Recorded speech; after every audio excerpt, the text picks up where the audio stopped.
Hello, everybody. Thank you all for joining us tonight on an after hours episode of Cutting Through the Culture.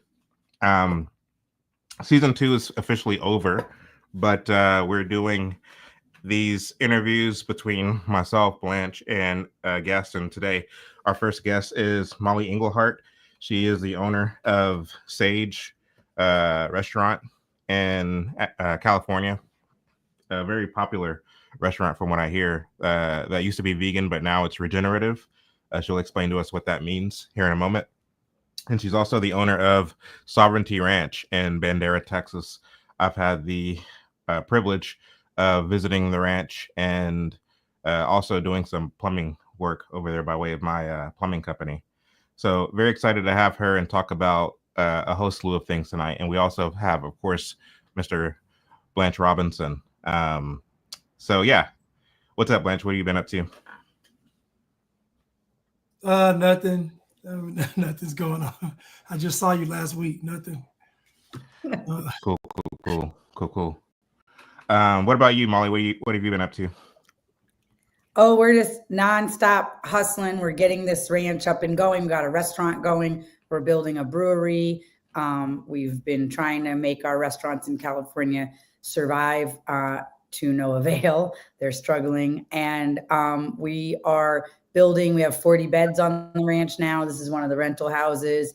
And we're just really committed to local food systems and regenerative food. And I've been led that this is the path that I believe God wants me on. And I'm 100% on to providing local food, serving my community here in Bandera, nice. Texas, and in Los Angeles. Nice. How long have you been in Bandera now? I've owned the ranch for 2 years, and I've lived here for 1 year next week. Got you. So far, how do you like it? Like, how do you like living in Texas compared to California? I love parts about living in Texas. I love there's no red tape. Wait, why do they call it red tape? I want to start a thing calling it blue tape, because it's definitely Democrats that are making all the bureaucracy that you can't even take 2 steps. Why is it called red tape? I want to start a thing, blue tape. There's so much blue tape. I get what you're saying, and I concur. However, when I think of red tape, I think of communism, because people used to know the communists as the Reds. And so the fact is, in any communist regime, you have all sorts of steering committees and a committee for literally everything that are over-regulating literally air. So when I think of red tape, I think of communist restrictions. Okay, well, we can keep it red tape. But anyways, like, I would never have been able to do this in California. Like, even I've 3.5 years trying to build a prefab metal barn, $70,000 into permits, and not broken ground yet. That's like a common kind of thing that would be happening there. That's a real thing that happened to me. And so I'm so honored and grateful to just be able to move and have creative business ideas and then be able to have them come out and flourish. I'm really was shocked how little people care about their food. To be honest, like, I grew up in upstate New York, and then I moved to California. So I grew up in a bubble that I was under the impression that most people cared about what was in their food, that most adults don't drink soda or smoke cigarettes, I kind of lived in this bubble. And so I was shocked when there was just like adults drinking big gulps. Like, just to be honest, like, I was like, well, it's like a grown-up drinking a big gulp. Like, they don't know, that's just diabetes in a bottle. I don't know. I'm drinking right now a LaCroix. Is that bad for you? Yeah. Yes, but not for a different reason. It's not bad for you. There's no sugar or whatever. But I drink a lot of bubbly water but the can, anything in a can, you're getting aluminum. And because we're being sprayed from the skies with aluminum, we probably shouldn't be drinking out of it, and plastic lining. But no, the LaCroix, like, bubbly water is not bad for you by nature, but the canning and packaging is. Yeah. So I love that part, but I've really seen a shift in the last several weeks at my restaurant here in Bandera. Is like, since Bobby joined Trump, I feel like regular folks are like, whoa, I didn't know that. How come I didn't know about this thing is killing me? And I feel like there's been an awakening. I mean, today, 3 or 4 customers brought to tears, like, thank you so much for being here. And I just found out about this, and I have all these inflammation issues. And but I heard about RFK, and I learned about seed oils, and then I Googled, and you were here. So I think there's an awakening happening, and I'm super honored to, be here and serving. And I was clearly led here. This is not like my entrepreneurial mind was very resistant, but my commitment to follow God had me come here. So this is where I am. But I know that the limitations and like where we are and how far out in the middle of nowhere and all that stuff. But what I'm noticing is that there's a great awakening happening, and real food in your community is a national security issue.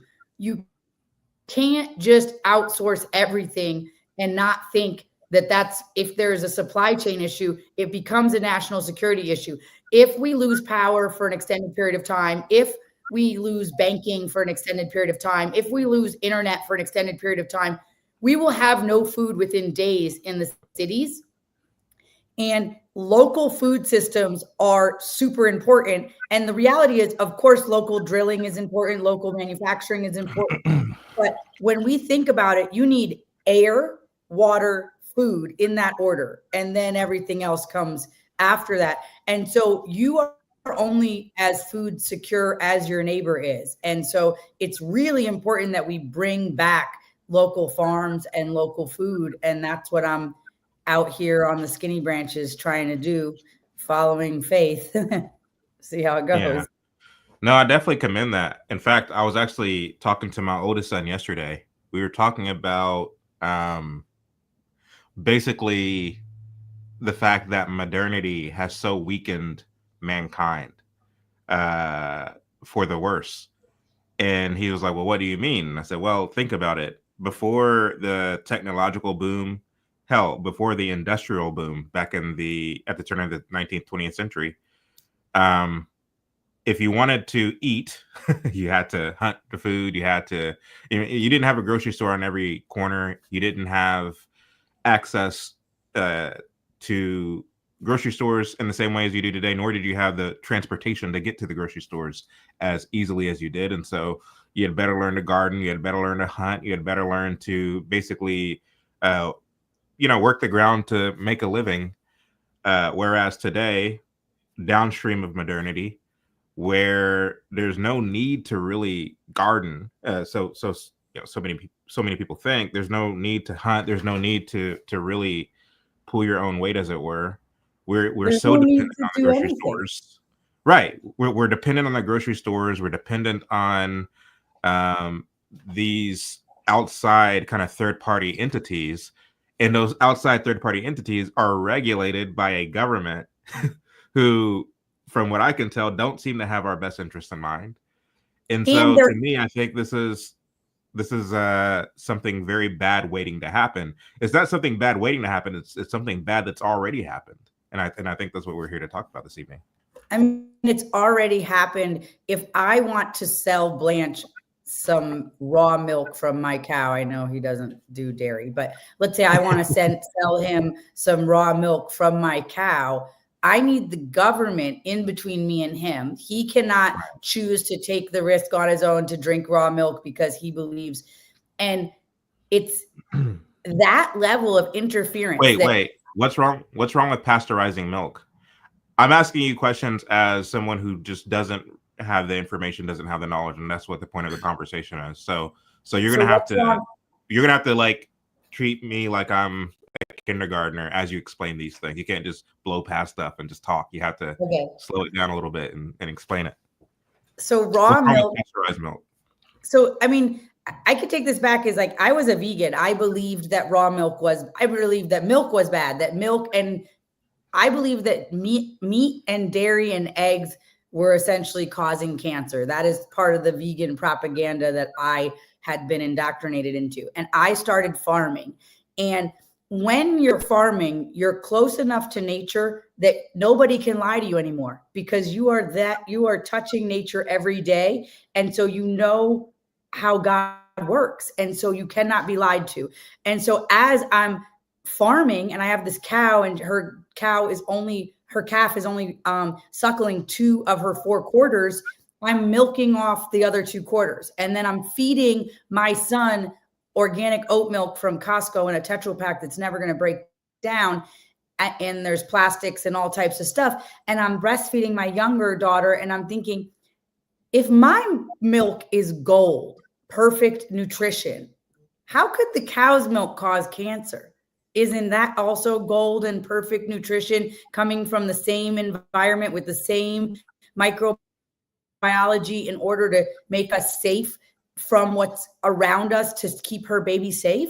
That's crazy. How could that be bad? How could oat milk, sugar and stabilizers and oats that have been sprayed likely, how is that better? So I had the awakening, like, oh my goodness, if breast milk is perfect food, then raw cow's milk is probably also perfect food. And so then I went down a whole rabbit hole with Weston A. Price and doing all this research.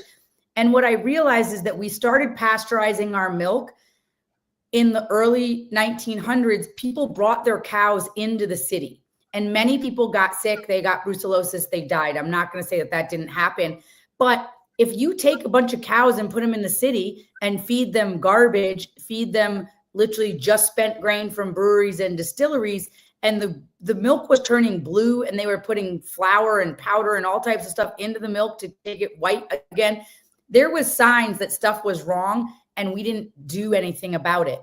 And then the pasteurization machine was invented by El Pastor, I think, but the Rockefellers, yes, but the Rockefellers invested highly in these pasteurization machines, but they invested a ton of money and then they couldn't get all the small farmers outside of the cities to invest in it. So they made it illegal to sell non-pasteurized milk. And so that's how we started. But basically, in your healthy gut biome, to answer your question, 90% of the microbiology in raw cow's milk is compatible with a healthy gut and necessary for a healthy gut.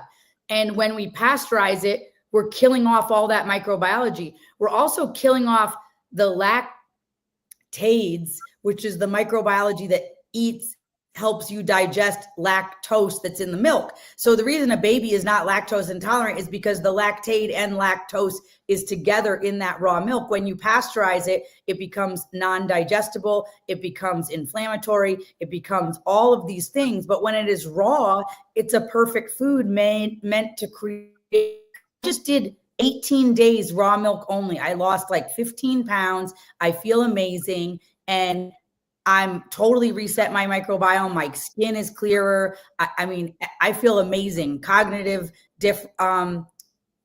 I'm like, can't talk right now. And I'm saying I have better cognitive function, but my cognitive function is quicker and all of that. And I was someone who didn't even eat any dairy for, 30 something years. I really believed it was bad, but I feel amazing after doing 18 days, just raw milk. And so I don't know if that answered your question, but basically the microbiology in raw milk is perfectly formulated with the microbiology you need for a healthy gut. The other thing, and this is for people that decided to take the snake bite on accident, or you didn't know, or you made a bad decision, whatever the circumstances are, there's a doctor who did all these tests of doctors in a hospital before and after the jab. And what they found out is there was no bifidobacteria. And bifida is what lets your body turn fat into energy rather than storing fat. And so that was literally obliterated in everybody's gut that got the jab. And so by having large amounts of cow's milk, I have low bifidobacteria just because I'm in my 40s, and hormonally you can get low bifidobacteria.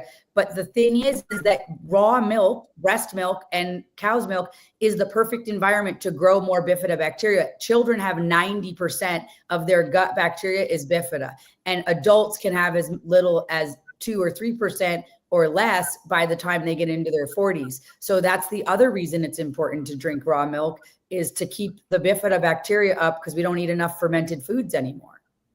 I have a question. Yes. I have a question. Well, the first question is, I noticed people that got the snake bite, the weight gain around the midsection area. And that's something I've noticed over the past few years. A lot of people I know, they can't seem to get rid of that extra marsupial pouch down there. And I think it's possibly from what you said. But I did observe that for the past couple of years. It's 100% from that. And I was having the same thing, like midsection, that I couldn't lose the weight. And I think it was just from having 4 babies in my late 30s and early 40s are just not as easy to lose the weight again. But I dropped a ton of weight, like more than 15 pounds in 18 days. And I was able to still exercise. I was able to still work. And I breastfed the whole time, like nothing, didn't miss a beat. And because it was still like 2,000 calories a day. And I'm just like shedding the weight.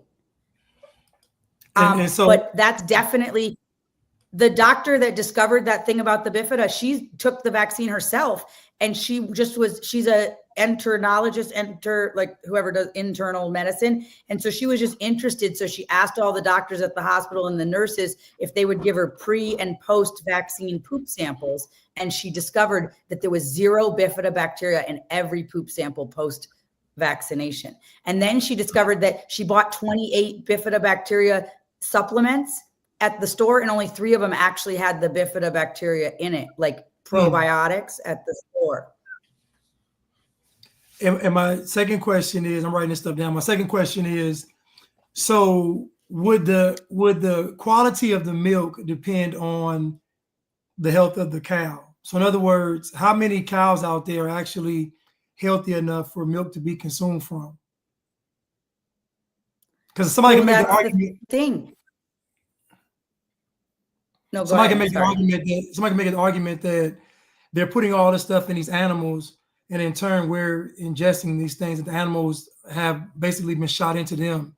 And so how does a person know if the milk is not supposed to, if the brown milk is not supposed to be chocolate milk, if it's supposed to be, regular white milk, and they're getting the milk and it's tainted? So I guess that would be my question for anybody. They're going to say stuff out there about the cows not being healthy. I would say that that's true for every piece of protein that you eat. You think it's any different for an egg of a chicken? That is, you eating the eggs of the chicken, or you're eating chicken, you're eating pork? I would say raw milk, the cleanliness standards that are necessary to keep raw milk edible is really high. In the pasteurization process, they're literally going to kill all bacteria. So if any manure gets in, any poop gets in, anything, they just strain it out through a filter and heat it up. No problem. But on the raw milk, we don't have that option to heat it up. And so here, if accidentally a cow steps in something, or something gets, or the things that go on the nipples falls on the ground or whatever, we have to throw that away, because we don't heat it up. And so I would say that as far as the sterilization, raw milk, the people are being super mindful because it's a volatile thing. And as far as what's going into it, 100% Blanche, but I mean, everybody every day is eating stuff. 100% of the grain that you're eating has been sprayed with glyphosate. So if you go to Subway, if you go to Pizza Hut, if you go anywhere, if you buy any flour that is not certified organic, it's full of Roundup. If you are eating conventionally grown produce, it's full of heavy metals, it's full of pesticides. We got a peel on the outside of all of our produce. This is true for everything. And so I believe finding a small farmer near you and going to buy raw milk from their farm, you're likely getting a more quality product. And I would also ask that farmer, what are you feeding your cows? I'll show you. You come here, I'll show you what I'm feeding my cows, and I'm an open book. And I always say, if a farmer will not let you come to their farm, don't eat from their farm. So people say, oh, to come out and see it. Yeah, come any day. Like, if there's something you're ashamed of that you don't want the public to see, it's likely not something that should be happening. You mentioned that. It's funny, when I go to the farmer's market and you talk to these farmers, if you say you want to go to their farm, they all say come to the farm. Like, they all are just so excited for somebody to come out to their farm. So I would say that most farmers that I've encountered are very welcoming. You come in to watch how they do things and you know, all of that. So. And I think that that's going to be worth more than a certification any day of the week. That stamp is going to be so much more important than an organic or a regenerative certification. But it all comes down to trusting who's growing your food. Go ahead. Got you. No, I was just saying it all comes down to trusting who's growing your food. And I definitely don't trust Smithfield. I don't trust, you know, Purdue. I don't trust these big companies, Hormel, etc. How is the farming community generally in terms of farmer to farmer? Is it generally friendly? Is it generally competitive? Is it generally like is there camaraderie? Like what is the vibe like between farmers? I think in the regenerative farmers, like there's so much camaraderie because we're all like, there's so many farmers looking at us and rolling their eyes and thinking what we're doing that's is my ridiculous. question. That's my question. So how does a conventional farming community perceive the regenerative farming community? Like what's their take of you guys? I mean, at first they're always skeptical, but when they start to see it working, then they're interested. You know, where I lived in California, Blanche came to that farm before I sold it. You know, when we first moved there, every single orchard had just dirt on the ground, sprayed with Roundup, no grass, nothing. And when I left, half the farms on the street had grass under their trees and they were mowing rather than spraying.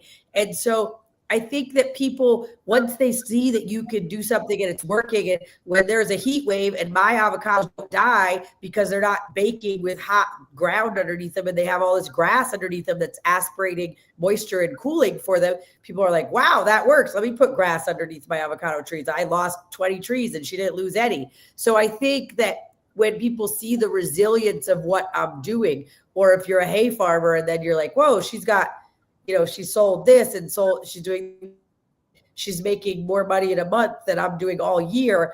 That seems interesting. Let me try something. Let me try to diversify. But I think that farmers are generally scared.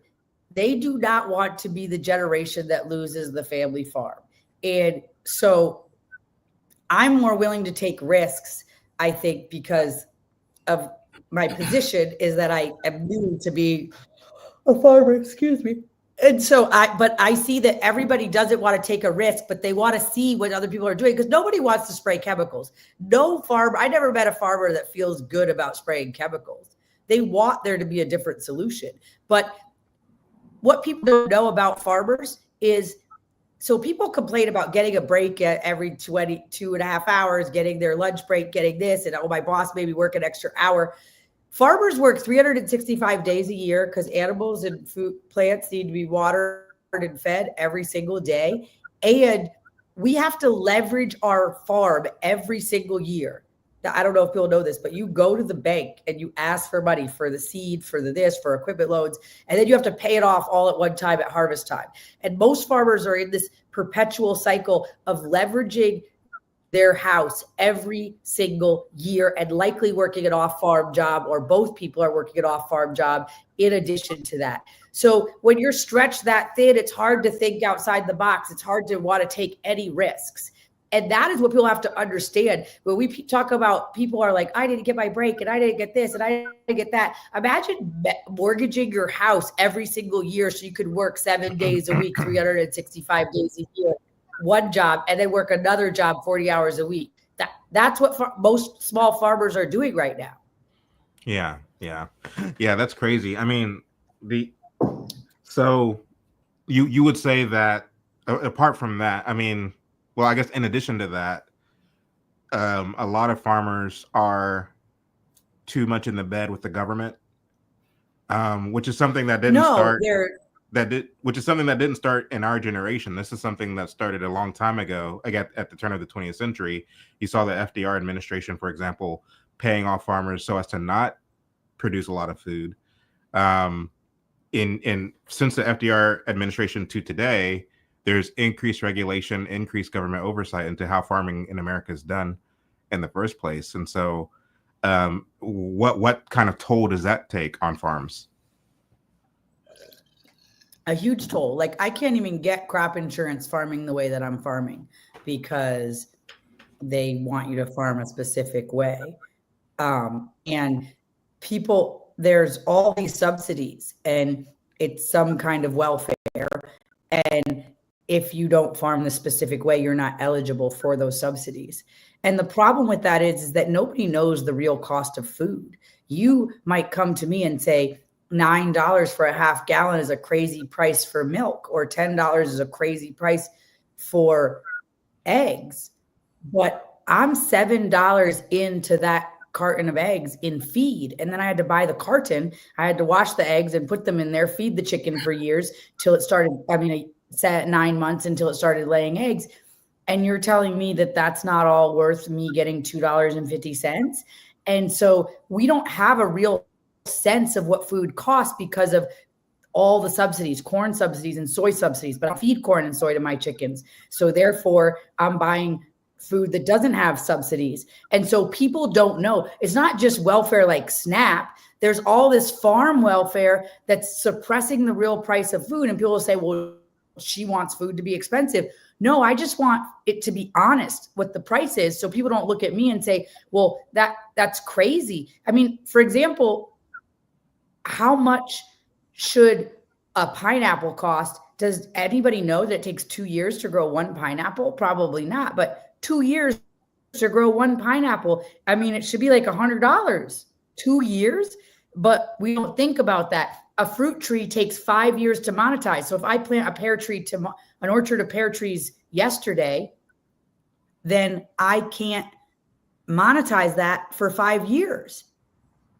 We have no idea what real food costs because of all the subsidies, because the government is just giving out money in certain ways, but it's keeping people tied into these systems because nobody wants to be the one that loses the family farm. So they have to go with these systems. That's actually a very excellent point because, I mean, if you think of, I mean, not just in farming, but literally in anything, I mean, education or you name it, to the extent that the government gets its hooks into it and then leverages tax dollars, people's tax dollars against them and say, if you don't comply with this, that, and the other regulation, you're not going to get access to this money. People are forced to comply. And then what happens to the quality of the product is that it declines significantly. I mean, the quality of education today is very poor. The quality of food today is very poor. On and on I can go. I mean, people think that, you know, we need to, for the sake of safety and security and freedom and all the things, we need to give the government as much power as possible. But the fact is, quality of life significantly dwindles the more we give the government power. And I think what you're saying is a prime example of that. And with this broken money system, you know, we have everything we need here. We have food and we have community and we have housing and all the stuff. And I'm still constantly hustling to try to make money to pay bills. But why can't we just live off and eat food? Like, why do we no longer just are living to eat? We're living to pay a 50% or more taxed wage to, you know, by the time you pay sales tax and you're this tax and you're that tax, we're a slave to that system to pay into the government for all of that stuff. Why can't I just be living here? You know, my husband hunts a deer, we feed the kids, we do this, cut some firewood. Like, why can't we live that life? You can't live that life anymore because even just if I paid off my ranch and didn't have a mortgage, the taxes every year. And then, you know, on and on and on. We're in a slave system. And people don't like to use that word, but that is the reality. And there's a book called Everything Divided by 21 Million, and it's about Bitcoin. But he does a whole chapter on taxation, and it goes all the way up to 81%. Once he goes into like your sales tax and your income tax and your property tax and your this and your that, and then it's basically like 81% of the hours that you work in your lifetime is just to, and you know, pay either interest on money that you've borrowed or to pay taxes. And that's crazy. It's a crazy world that we've put ourselves in. And so we need to start moving out of these systems. And this sounds crazy to people, but we need to start starving the systems we don't like and feeding into the systems we do like. And that means supporting local farmers. That means gathering and growing food together. And that means knowing how to even do these things. People don't know how to even make a simple cough syrup or a medicine for their kids. Like they just go to Dollar General and trust that NyQuil, like I would never. And people are like, you just give your kids some Tylenol. No, Tylenol is like the third cause of death in infants. Like, no, thank you. I can handle it myself. But we don't know all the old ways. I'm 46 years old. Almost none of my friends can sew, crochet, knit, can, any of the normal woman things that I know how to do, that every woman should know how to do, make medicine, grow food. They don't know how to do any of them, none of them. And this is not going to seem shocking to you. It seems shocking to me. But if right now, tomorrow, if Blanche was just dropped out here on my ranch and all internet and banking goes down and he just has to grow all his own food, it's going to be a steep learning curve for him. Yeah. Let me ask you this. This kind of feels like I mean, it is going to be a steep learning curve. I mean, I'm not, it is what it is, Hopefully I'll make it. Let me ask you this. I'm not trying to give you a hard time. I'm just saying we need to learn skills. I agree with you. I mean, you need these survival skills. Sorry. No, we mentioned earlier about the conventional farmers versus the regenerative farmers. So you had said that you feel. Remind me again of what you said. The problem that the conventional farmers have with the regenerative farmers.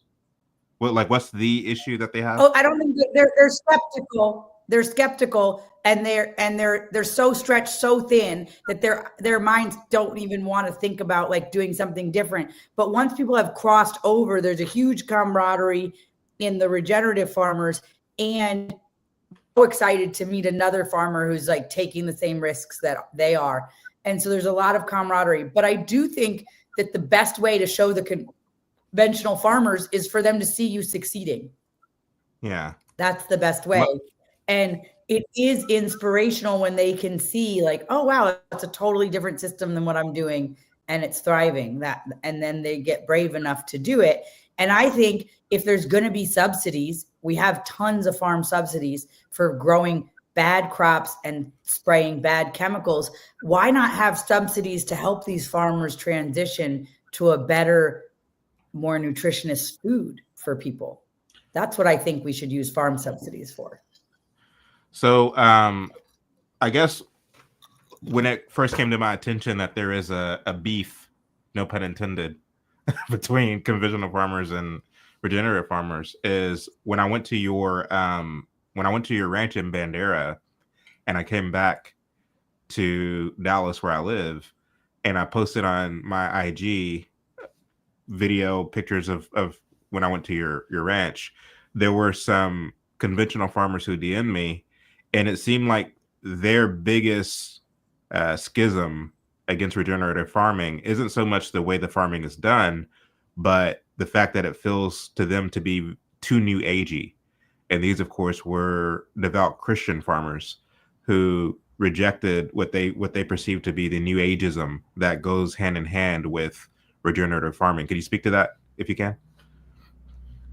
It's so interesting because my view of regenerative farming is it's the old style of farming, the farming where you have a few hogs and you have a few cows and the fertility is from the farm. You're using the poop from your own animals. You're not importing nutrients and all of that.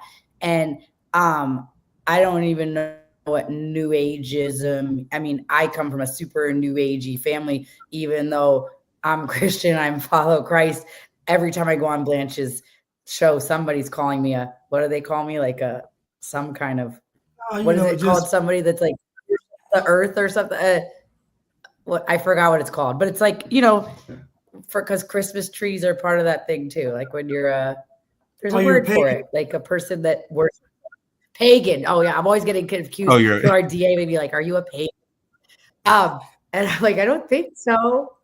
But so I would say that I actually believe that regenerative agriculture is a biblical principle. And I'm actually working on a retreat here on the farm with Ray Archuleta that's called Dominion. And I want it to be a 3-day Bible study and farm workshop. So we're learning regenerative principles in the field. And then we're having Bible studies of different parts of the Bible that refer to these principles of regenerative agriculture. And so like we are meant to water the garden and take care of, even before Eve was there, what was the exact words that God told Adam, but it was to care for the garden. And then you go further on and there's talks about times of rest, 7 years of 7 years of crops and then 1 year of rest. They talk about bringing the shepherd in after the harvest, bringing the sheep down. That's holistic plant management. You harvested the wheat and now you're going to have the sheep eat off of that grass. This is all through the Bible.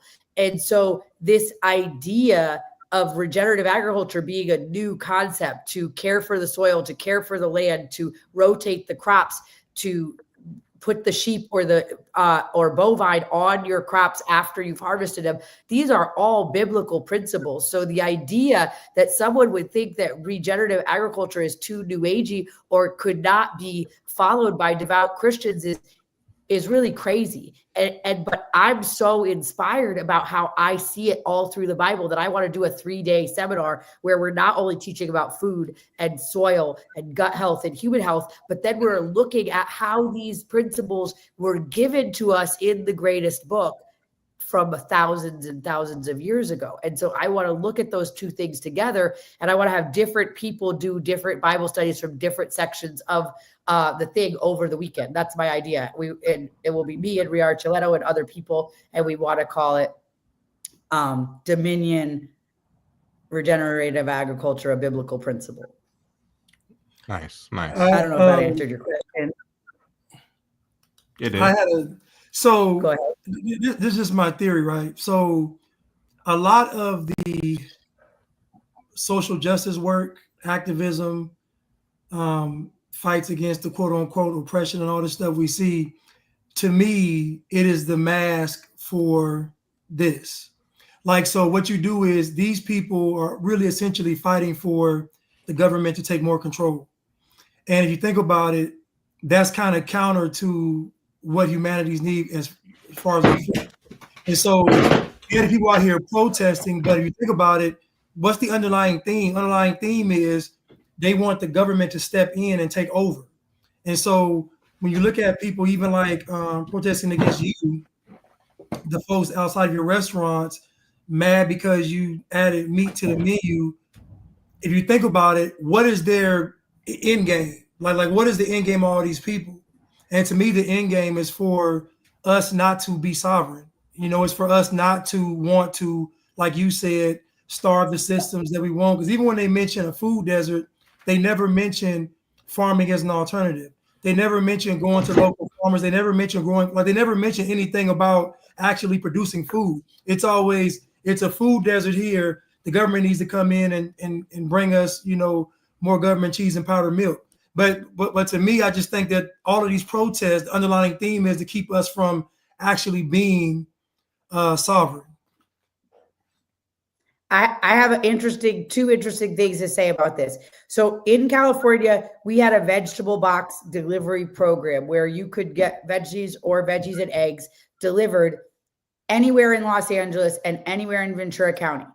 It took 2 years. I don't know where everybody went. No, we're here. 2 years. I thought I lost you guys. But it took 2 years in order for us to get approved by SNAP, which is the whatever government assistance program. We finally got approved and they said, okay, but people have to come to the farm to pay for their box. And I said, but I don't understand. You guys are screaming about food deserts all the time, I'm willing to drive a box of veggies and eggs, organic, to any neighborhood in Los Angeles. But now you want people to drive 40 minutes to the farm to pay me with their card because I can't take cards over the internet? They said, yeah, you're not a big enough company. So only big companies can take cards over the internet. I said, well, y'all are just a fraud. Like, it took me 2 years to get approved, all these inspections, all this stuff. And then literally they want a mom that is taking the bus to the closest grocery store or whatever to get a bus to Fillmore. Like, it was crazy. And so in my opinion, there's not actually a commitment to have nutrition. And I can go deep into this, but with the government assistance. And so when we say there's a food desert, there is plenty of solutions, and there is plenty of local farmers that would want to provide food into that area. But there's so much red tape. And then when you get to the end of all that red tape, it's not even likely that you're going to be able to do anything about it. You're not, like, I was unable to help after spending hundreds of hours to get approved. Then the only way that people could pay me was to come drive to the farm, even though I have a truck going out every day delivering boxes. And so you have all these neighborhoods you say are a food desert, and I'm willing to deliver organic produce and organic eggs to the doorstep. Nobody has to get on a bus. Nobody has to do anything. And they're like, yeah, no. But Amazon can take credit cards. Walmart can take credit cards. Instacart can take credit cards for SNAP, but I cannot. And so that to me doesn't make any sense. And like SNAP, what does SNAP stand for? I think I wrote it down earlier, like Supplemental Nutrition Assistance Program. So it's literally in the name. Supplemental. Right. What? I said something that shouldn't exist. No, Hold on. How do you use? I'm 100%. I understand why all these government subsidies shouldn't exist. But if it does exist, when we say supplemental nutrition program, it should be okay that you can only buy nutritious food with it. You should only be able to buy meat, eggs, milk, right, vegetables, no and grains. No processed no candy, foods. no cereal, no junk food, no processed no food. candy, no cereal, no sugar, no stuffers. No, you could only buy hamburger helper. Well, no, none of it. And here's the thing: do you know that 70% of the $23 billion a year that we give out in food stamps, 70% is spent on ultra processed foods? Oh, of course. I'll tell you another statistics. Because it's a mindset. It's a mindset. Go ahead. I think there's a delay between. I think there's a delay between our connections. So just keep rocking and rolling. She's in the. Yeah, okay. She's in the sticks. Yeah. I'm in the sticks. 20% of food stamps dollars are spent on soda, and so right. There's 41 million people that are on food stamps.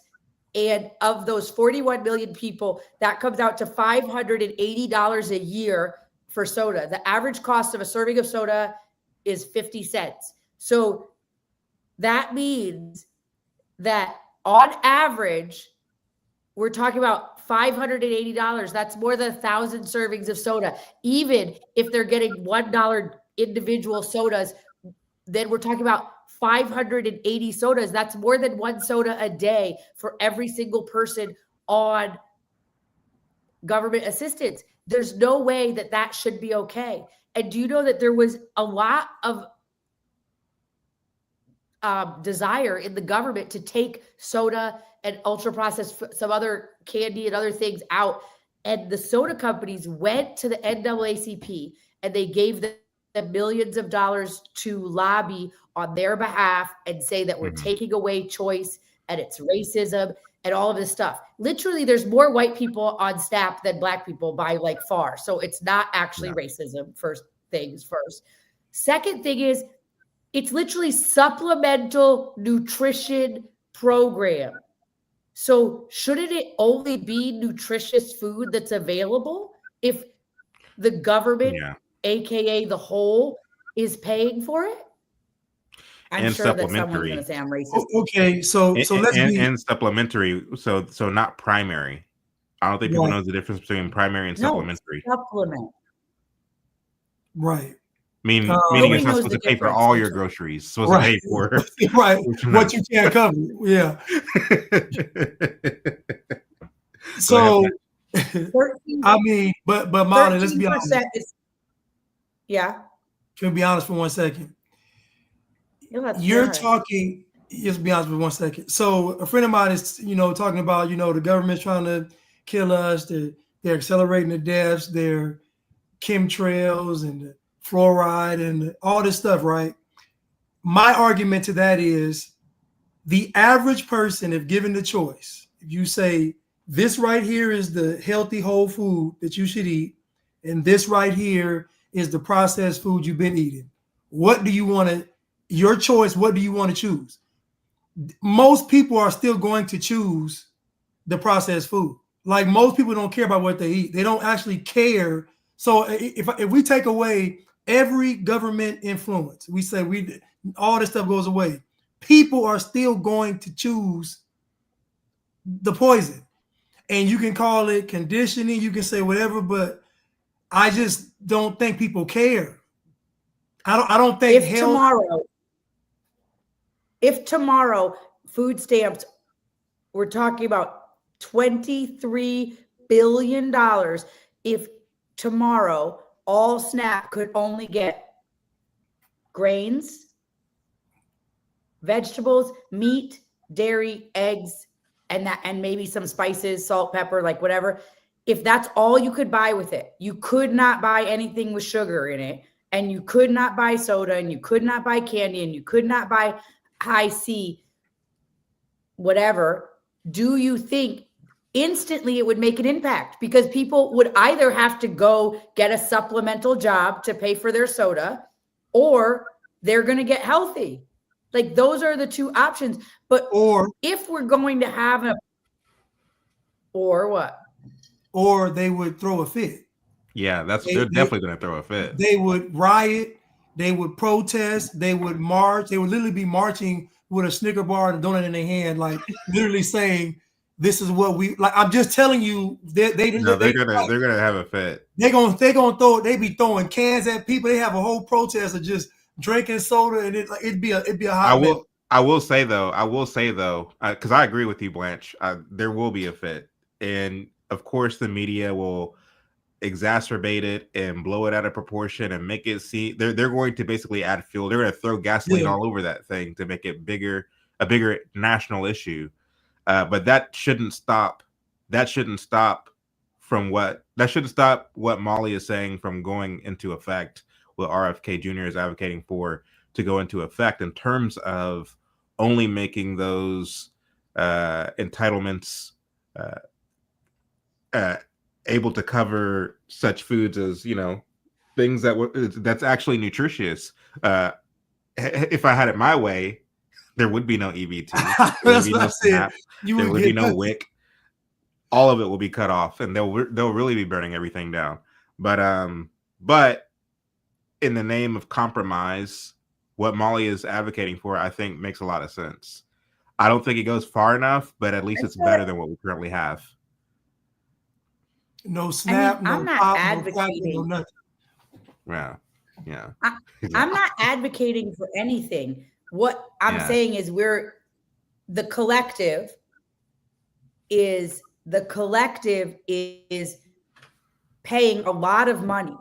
And so the cost is, Dr. Mark Hyman was on Tucker's podcast the other night, and he said something that was really poignant. He said the cost is socialized on all of us, but the profits is privatized to Pepsi and Coke and General Mills and all of these companies, Kraft and all of this stuff. And so the reality is also companies would be motivated to make healthier food. If they wanted a piece of that $23 billion, then they would have to say, okay, what in order for Velveeta to be considered an actual dairy product under whatever RFK said, they're going to have to reformulate it to be better. And so it would put pressure on both the consumer to buy better things, because they'll be at the register and it'll be like, doop, doop, nope, doop, doop, nope, doop, doop, nope. There's a loophole. There's a loophole, Mollie, because the thing is, The loophole is the sheer changing of a definition by way of a bureaucracy. Right.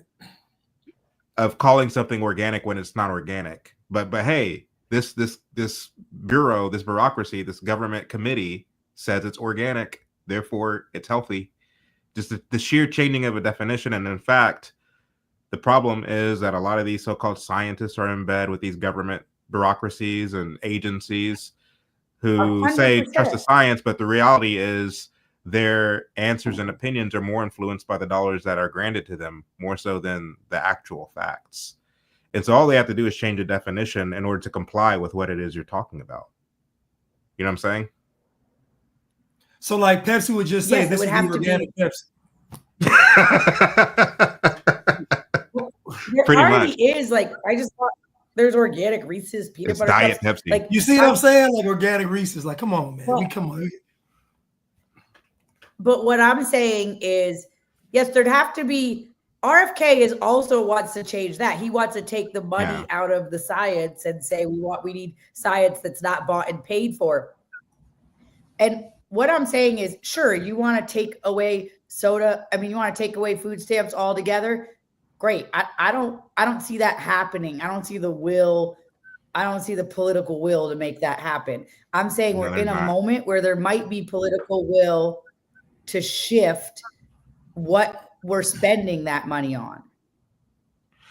I agree with that. Actually, I agree with that. And actually, you know, I've made the point that if I were in Congress, I would be reminiscent of someone like Barry Goldwater, who, understanding that the sheer pushing of a policy is not going to magically work its way through Congress and the Senate and land on the president's desk, because you're up against a mindset that exists amongst the populace and amongst the elected officials that's against the policy that you're trying to push forth. And so what he understood is that you have to work within the culture to push and influence opinion that is more primed to the policy that you're trying to get through. And this is why he wrote the book Conscience of the Conservative, to kind of recommit the Republican Party to this idea of what conservatism is. And I think that's how you have to work in both places. You have to work in both realms. If you're an elected official, you have to have one foot in the culture and another foot in the halls of Congress. Because if you're not working to either influence culture, or if you're not working with the existing culture, then what you're doing in Congress is going to be in vain, because you know, people's mindsets are leveled against what it is you're trying to do, if that makes sense. And so yeah, I think what you're saying is absolutely right. And this is one of the reasons I've joked about this often on Cutting Through the Culture, that I could never be an elected official, because the ideas that I have are so against the status quo and so against the conventional way of thinking that people have had instilled in them from a very early age through the public education system, through entertainment, through on and on I can go, that I'd be looked at as a radical, you know, as an extremist, somebody who should be, you know, chased out of Congress quickly if I were to, by a fluke, win a seat of some sort.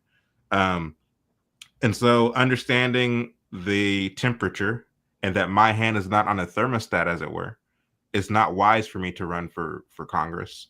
It's better for me to try to do as much as I can in the culture. And I think that's what we're doing, me with my own individual products or projects and the things that I'm doing online, Blanch in his own way, you in your own way with your farm and the podcast that you're going on, trying to educate people, trying to basically, I mean, just that, yeah, spark information, not spark information, spark the light in people to where they can seek the information and resolve to live better, healthier lives, instead of just relying on it to be changed from a government, you know, act of Congress or what have you. Because that's another thing. That's that's another misconception that people have, is that the problems that we have can be fixed by the government. I know that's not what you're arguing, but a lot of people, when it comes to food, when it comes to, you know, all the things, they genuinely feel that the government is the government deciding to clean its nose and pass good laws and and roll back on overhaul and regulation, that's going to fix all this. When what you're arguing is like, go to your local farmer. If you don't have the means or the property to do your own gardening and all the things, buy real organic food. Stop trusting the government. Stop trusting the bureaucracy. I think that's what you're arguing. I'm never arguing for government. I literally hate government. I want it all rolled back. I want to go back to the states. I think the federal government should have very limited powers, literally like a military and like nothing else. I think the IRS, I think it's income tax is totally illegal unless you work for the federal government. I think all of that stuff, I just want to say clearly, I'm not advocating for any government interventions at all. I think ultimately the government pushes these levers and never has to be responsible for what happens on the ground when they do it. And it doesn't, nobody gets fired, nothing happens. I mean, I lost all of my business in California because government levers are just closing us down for 2.5 years. I mean, I believe that no man has authority over me, that I'm a sovereign being, and that I don't believe that anyone has authority over me. So I would like it to go back to highly limited government, but I don't know how to get there. People are not just physically lazy. We are mentally lazy. People do you know that every time I do a farm tour, you know, this seems like a lot of work for like, what does that mean? Do you just go through life trying to do as little as possible? That's what it feels like. It feels like people are going through life trying to do as little as possible. And they look at me like this crazy person. And then they say, why are you doing all this? And I was like, well, I was led to. Well, how do you know you were led to? Well, I believe wholeheartedly. People believe life should be easy, Mollie. I don't. And then someone the other day said to me, well, how do you know when you're being led and it's not just what you want? And I said, because there's always an act of surrender of my ego. When I'm being led, there's something I don't want to do. And it's clear that that's what I have to do. It's clear that that's what I have to step into. And there's some surrender and loss of my ego identity in that moment. And so I've given up everything to be where I am doing what I'm doing because I believe this big, crazy project like Noah is important for some reason. And I hope that I can wake people up even just a little bit to be the ripple and be the ripple effect in the world to say there's a better way. And we have completely disconnected from nature, from God. And that when we are connected to nature, I believe that we are profoundly more connected to God. And that doesn't go for everybody, but it is hard to ignore his glory when you're watching it unfold every single day. And so people can call me a pagan or whatever for saying that. Go right ahead. Like, the reality is there is nothing that brings you closer to God quicker than being present to the beauty and perfection of nature. And you can't go ahead. And I think a problem that I see is, and I told my friend this, we aren't invested in what we eat. So once you have fast food, frozen food, once you have food be that convenient, if you think about just basic necessities of life, most everything that live have to earn their food. They have to go out there and they have to go get it. Even birds, whatever, they have to actually go and get their food. So they're constantly invested in what they eat, and that actually shapes how they exist in the world. So animals have to be a certain size and weight to be able to hunt, or be a certain size and weight to be able to run away. So that's all determined by their diet. That's why I was saying earlier, I wasn't saying that Mollie shouldn't do what she's doing. I'm saying at the core of the issue, it isn't the government. The core of the issue is the individual. If you go back to the Garden of Eden, the first sin was dietary. The Bible says she looked and she saw that the fruit was good, and so she ate it. And so again, this is a core issue of us not caring about what goes into our bodies, because we're supposed to what? honor our temples. That's the first assignment we get, is to honor our bodies. So if we don't honor that, then what are we actually doing? So I just think that people aren't invested in what they put in their body. Therefore, their lives reflect that. So society is wired down and dumbed down because basically you can just get up, go to McDonald's in the morning, get your food, go to work. Somebody even said here, somebody said we go from sitting down to eat breakfast, sitting down to work at a job, then going home and sitting down. Like, it's just all this sitting. Whereas on a farm, you really can't even afford to sit. I was on the farm. I told somebody I was with Mollie, and I'm like, her husband, I'm like, dude, he never gets to sit down. He never gets to do like this, take a break. It's like it's constantly just moving, grabbing. I'm like, my goodness, cooking, holding babies. I'm like, there's never a dull moment. But honestly, when the day is over, guess what? There's no trouble sleeping. You're going right to bed.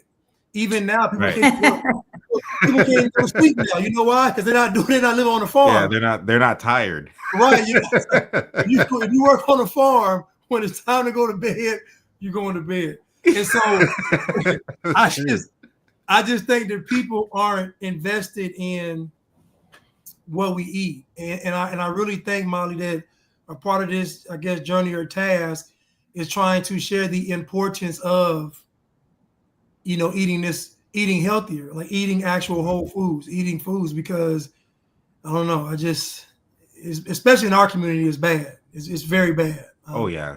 Hot wings and fries are like staple diet. I wonder what the collective weight of Black Americans went up by the day after Thanksgiving.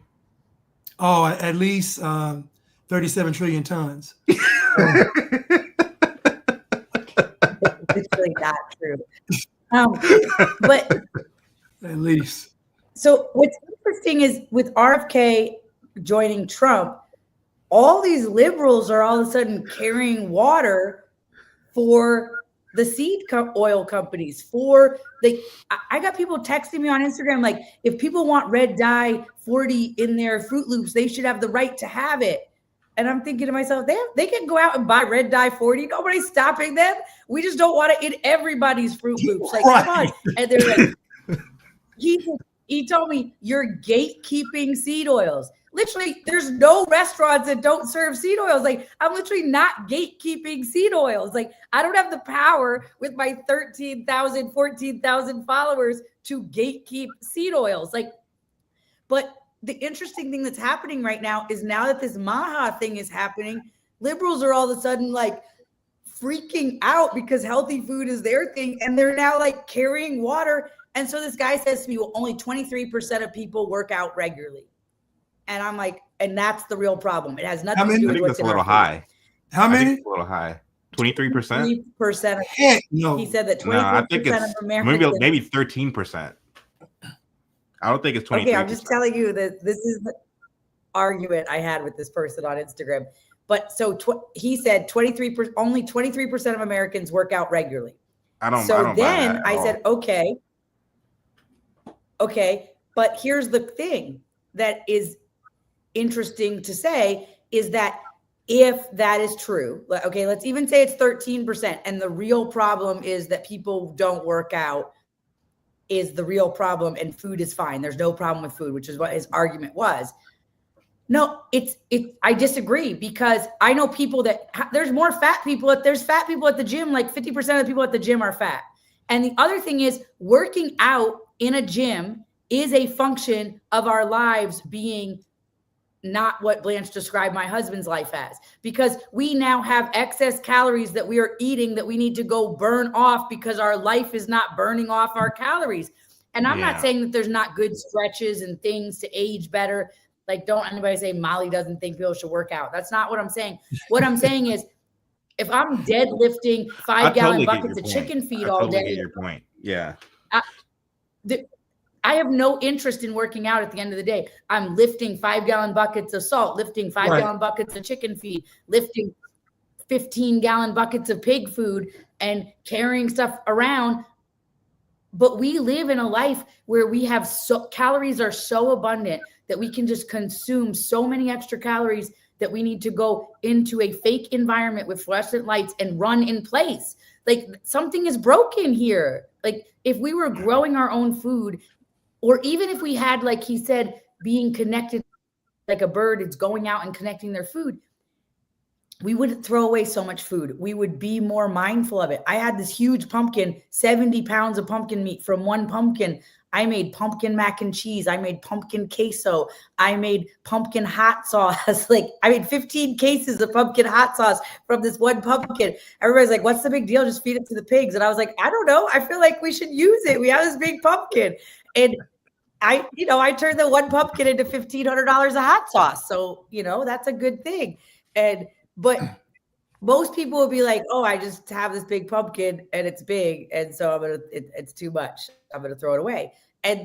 But when you're invested and you spent your calories to grow that food, you would want those calories to come back to your family or to your community. And we're totally disconnected from calories. And then we all go on these crazy, like, I'm going to be a keto and I'm going to be a this and I'm going to be a vegan and I'm going to be a this. And it's literally like, if you had to grow your own food, you'd be none of those things. You'd be a whatever's in season and available right now. That's a fantastic point. But both of those points are great points, because I mean, if you're growing your own food and hunting your own food, and I mean, even if you have like a few goats and chickens and on your property and you're feeding them the right stuff, and you're not affected by all these chemicals and other ways in which the government's poisoning the food, then you're not going to have nearly as many problems as the overwhelming people in America who rely almost exclusively on grocery stores to get their food. And that's just a fact. I know for me, well, I want to make it less about me. I do have some questions for you. So do you believe that the government is knowingly poisoning Americans through the food? Yes. Or no? You do? Yes. Knowingly poisoning Americans through the food? Yes. There's no way we don't know. Why? We know the outcomes. Because a dumber population is easier to control. There was just a test done at a juvenile facility where they switched all junk food out for only healthy whole foods, no processed foods whatsoever. And the instances of violence dropped in just 2 months, 97% less violence. Like, your brain works better, your hormones are functioning better. I think that many things are happening, and I don't think it's even at government. I think that there's a bigger negative force. I think that we're in a battle of good and evil. And so, well, the reason I say government, and I agree with you. Whoever is working on behalf of the devil or on the behalf of evil is allowing these things to happen to make us weaker so that we will come to the side of evil. I think that we are in a spiritual battle for good and evil, and people can call it the Illuminati, people can call it the deep state, people can call it, but whoever is working on the behalf of evil knows that these things are harmful. I mean, we know that chemtrails are happening. This is not even like a conspiracy anymore. And it's aluminum, barium, and silver ion being put on us. Now, any of us, no matter how clean we eat, if we test our hair, we're going to have super high levels of aluminum and barium because we're being sprayed from above. Like, they can't be spraying us from above with harmful chemicals without wanting to hurt us. So who's in charge of that? I don't know. There's literally states saying, Mexico, Tennessee, different states are saying no more geoengineering. Florida just said no more geoengineering over Florida. So we're not making legislature to say that it shouldn't happen because it's a conspiracy theory. It's literally happening. We all know what airplanes did and looked like when we were kids compared to now. Right. Yeah. I totally agree with that. Especially about it being bigger than the government and it being really coming down to good versus evil and a desire to control the whole of mankind under one world government. I believe that entirely. But the reason I specifically say the government is because you made the point earlier about the fact that and you can tell me if I'm misrepresenting what you said, but even with a program like SNAP, where here you are selling organic food and then putting up yet another roadblock to prevent the ease of being able to do such a thing. Like why make it hard for people to get access to this kind of food? It's almost as if the government's constantly going out of its way to prevent people from having truly life-saving, access to truly life-saving food. Pardon my words, they're all over the place. G. Edward Griffin, I don't know if you're familiar with him. He lives in Thousand Oaks, California these days. I think he's like 94, 95 years of age. He takes something called, and my knowledge when it comes to vitamins and all these other things is very poor. So if I say something that sounds stupid, then forgive me. But he takes something called what's it called? Some vitamin. I forget what it's called. He takes this daily. It's gonna bother me. But then to apricot seeds. He wrote a book about cancer. I forget the name of the book. I read it a very long time ago, such to where I don't remember everything that was in it, but I do remember a lot of things in it. And who's the he author? talks about G. Edward Griffin. G. Edward Griffin. And apparently, there's this vitamin that if you take it, your chances of getting cancer are significantly low.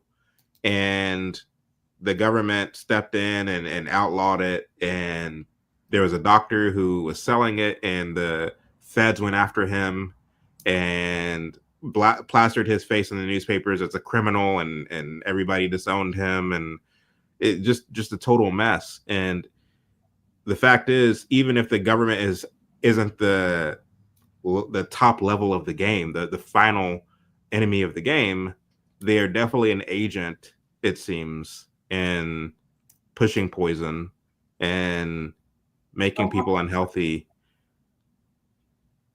But the thing is, do you know who Dr. Zach Bush is? Is it vitamin B17? Yeah, B17. There you go. B17. B17. Have you heard of this, Mollie? Yes. Do you know who Dr. Zach Bush is? No. Dr. Zach Bush. Have you heard? So he was an oncologist, and he made a crazy discovery about how he was healing people. And he called up like the head of whoever was doing the study. And then he called up, and then it turned out there was already a patent. And I think it was a B vitamin. It might've been the same thing. And there was already a patent for cancer treatment for that. And then he was like, called them, and then nobody called him back. And he was like, do you guys know? And he wants to share what he discovered. And then he told the person who he was running the research study with, and they were like, oh, it's a preventative patent. They don't want anybody to use it in cancer treatment. So they have the patent and nobody else can use it.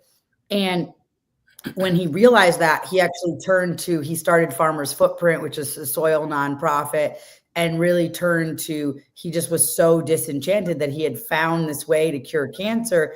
And then there's a patent, and the patent was there to stop people from doing it. Currently in the United States, there's only 2 legal ways to treat cancer. 2 legal ways to treat cancer. One is chemo, and the other is radiation. And then of course, surgery is a part to do before those 2 things. So there's so many modalities. Look at Rife. He ran out of town. He made that frequency medicine machine that ran at different frequencies, and they found a frequency that cancer couldn't live with inside. And basically you held this thing and you did low level electricity, and that frequency killed the cancer. And he ended up, his machine got bought, same thing, patented, and never, patented so it would never come out. And he ended up dying like poor and alone, even though he invented this amazing machine, Dr. Rife.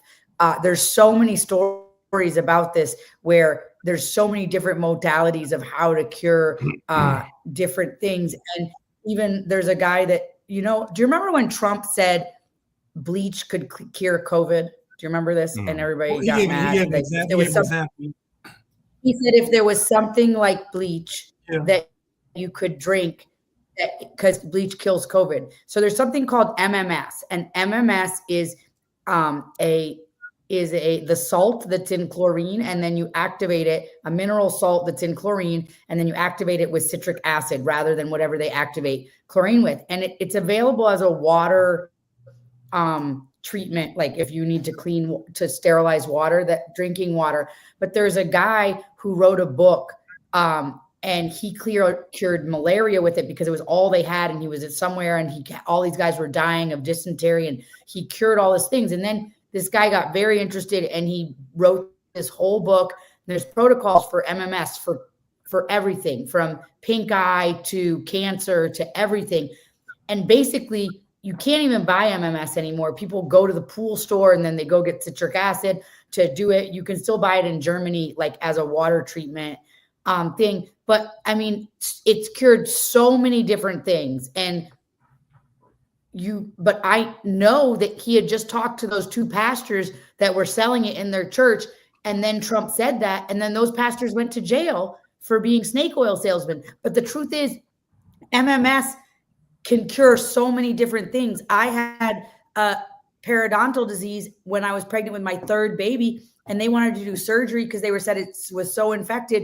My midwife said no surgery while she's pregnant. They were like, oh, the bacteria is going to go over the placenta or across the whatever umbilical cord. And the midwife was like, yeah, but cutting her mouth open isn't going to move all the bacteria around. No. And so I started doing an MMS mouthwash protocol. And by the time I was not pregnant anymore, I didn't even need the surgery. My gums had healed.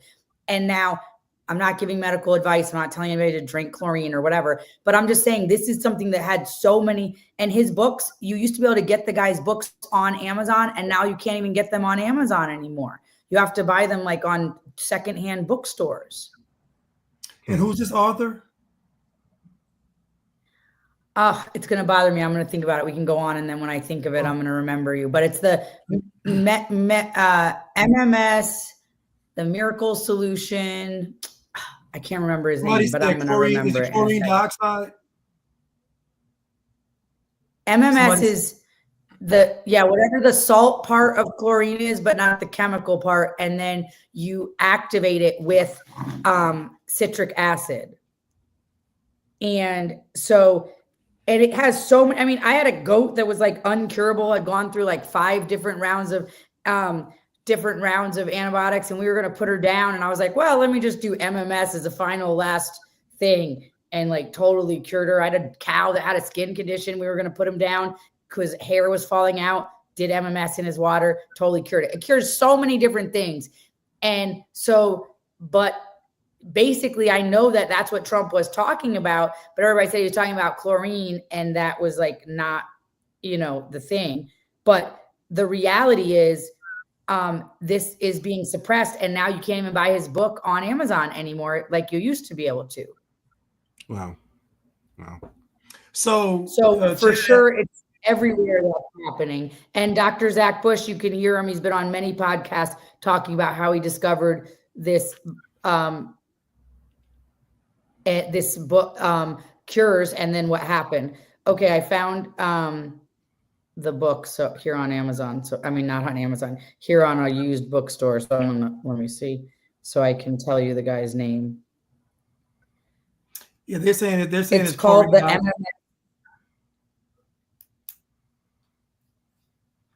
Chlorine dioxide, you said? Mm-hmm. I think its name is Jim Humble.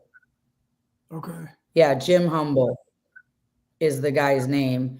And he wrote a couple of books, and it has and there's whole like Reddit threads and everything, like where people are talking about how they cured cancer, cured AIDS, cured eye infections, cured like all different stuff. And there's a protocol for everything at this point. And it all started with malaria.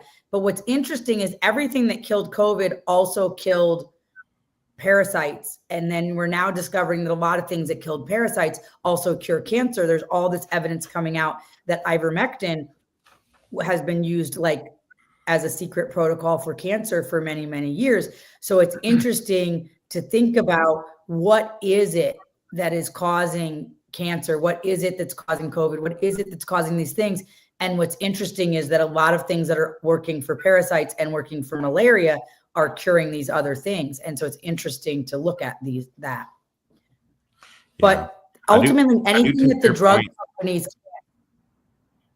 I do take your point that when it comes to like drug companies and when it comes to large corporations who traffic in processed foods and soda and things of this nature, sugary foods, high fructose corn syrup, how they are in bed with the government and they have a vested interest in seeing to it that their products fly off the shelves, and how the government is just kind of there to oblige. So it becomes this thing. But then too, I say that, and I think you and Blanche would agree that even with that being the case, it's still the responsibility is still on me to eat right.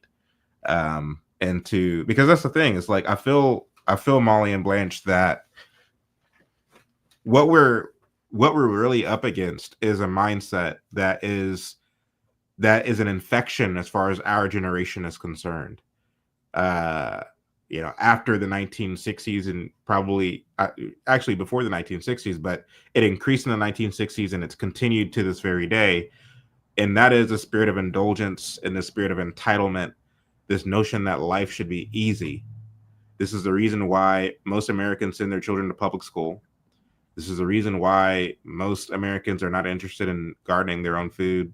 This is the reason why most Americans tend to take the easy route when it comes to getting anything done. This is the reason why, Mollie, you get questions like, man, you do all this? Like, what's driving you to do all this? Because we have this kind of this default where everything is supposed to be easy. Nothing is supposed to be hard. If it is hard, then there should be a law against it. This is the mindset that many of us have. And so really it goes back to Blanche's point where the problem is me. The government doesn't help things. These large corporations don't help things. But at the end of it, the person who's really at fault is the person in the mirror. And it's easy to say that and take responsibility. The question then becomes, well, now what? And I think that's why what you're saying is so important. Because it's one thing to know that there's a problem. It's a different thing entirely to seek out the answers and try to resolve to live a better, cleaner, healthier life. But you have to understand and be prepared that it's not going to be easy. It's going to take some work. It's going to take driving further to get to that local farmer. It's going to take doing your research and knowing how to sift between government propaganda and what's really real. Especially again, when you know the fact that here you have B17 and other such vitamins that, I don't know. There's another direction I wanted to go with that, but I'll refrain because I don't want to get the channel taken down. Anyway, it's just fascinating to me. Yeah, I had another point I wanted to make, but I know if I make it, they're going to flag this channel. So. I have a point I want to. So, but I have a question. Oh, go ahead. Sorry, what were you going to say, Blanche? No, go ahead, Mollie. I just want to address it. Go ahead. I'm going to address it when you get done. My thought is, we made a decision as a society that being uncomfortable was bad. But the truth is, discomfort is the only thing that makes us grow. And so we've created a life where anytime anyone feels uncomfortable, we're supposed to fix it. The government's supposed to fix it. Someone's supposed to fix it. But ultimately, only in feeling discomfort do we shift. If we're cold, we get up and we put a jacket on. If you're mostly just comfortable, what pushes you to grow? And what pushes you closer to God? What pushes you closer to doing the best as a human being? It's only when we're uncomfortable that we get pushed into evolving. And so it's almost like we've created this world that is not letting humans evolve at all. We let children be fully entertained and occupied at all times.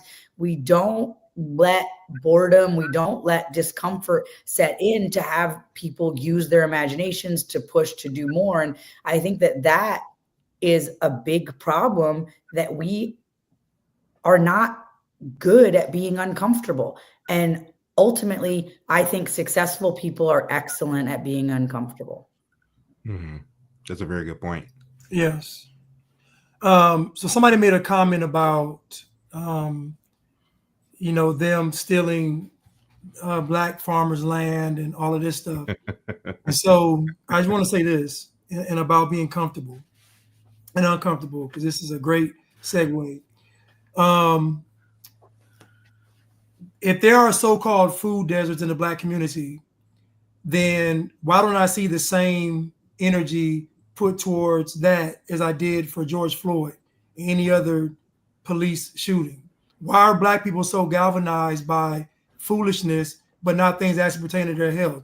Black people could protest and say, we don't want any more food deserts. We want healthy food. We don't want to drive out the field more to get our product. We want Mollie to bring it. Like, Black people can make their voices heard because they've proven it time and time again. So what I'm saying is they don't want to for a reason. I'm talking to the person in the chat. So when you're talking about what's being done to so-called Black people have proven time and time again that when they're upset about something, when they're uncomfortable, they take action. They'll go to the streets, they'll steal a flat screen, they'll steal some bundles, they'll steal some wings, whatever they'll do to get their voices heard. I'm saying if Black people are so uncomfortable with the food deserts, if they're so uncomfortable with what's available to them in their community, then why don't they do what they did for George Floyd and just take to the streets? There you go. Tear stuff up. I agree 100%. I get this a lot. I get that I'm a white privileged, like all that I somehow just inherited this farm. Are you I white? did not. I'm white. I mean, I'm Italian, English, Irish. Yeah, I'm a white mutt. I thought you're Armenian. I thought you were Polish. No, I thought she's Armenian. I didn't know. Go figure.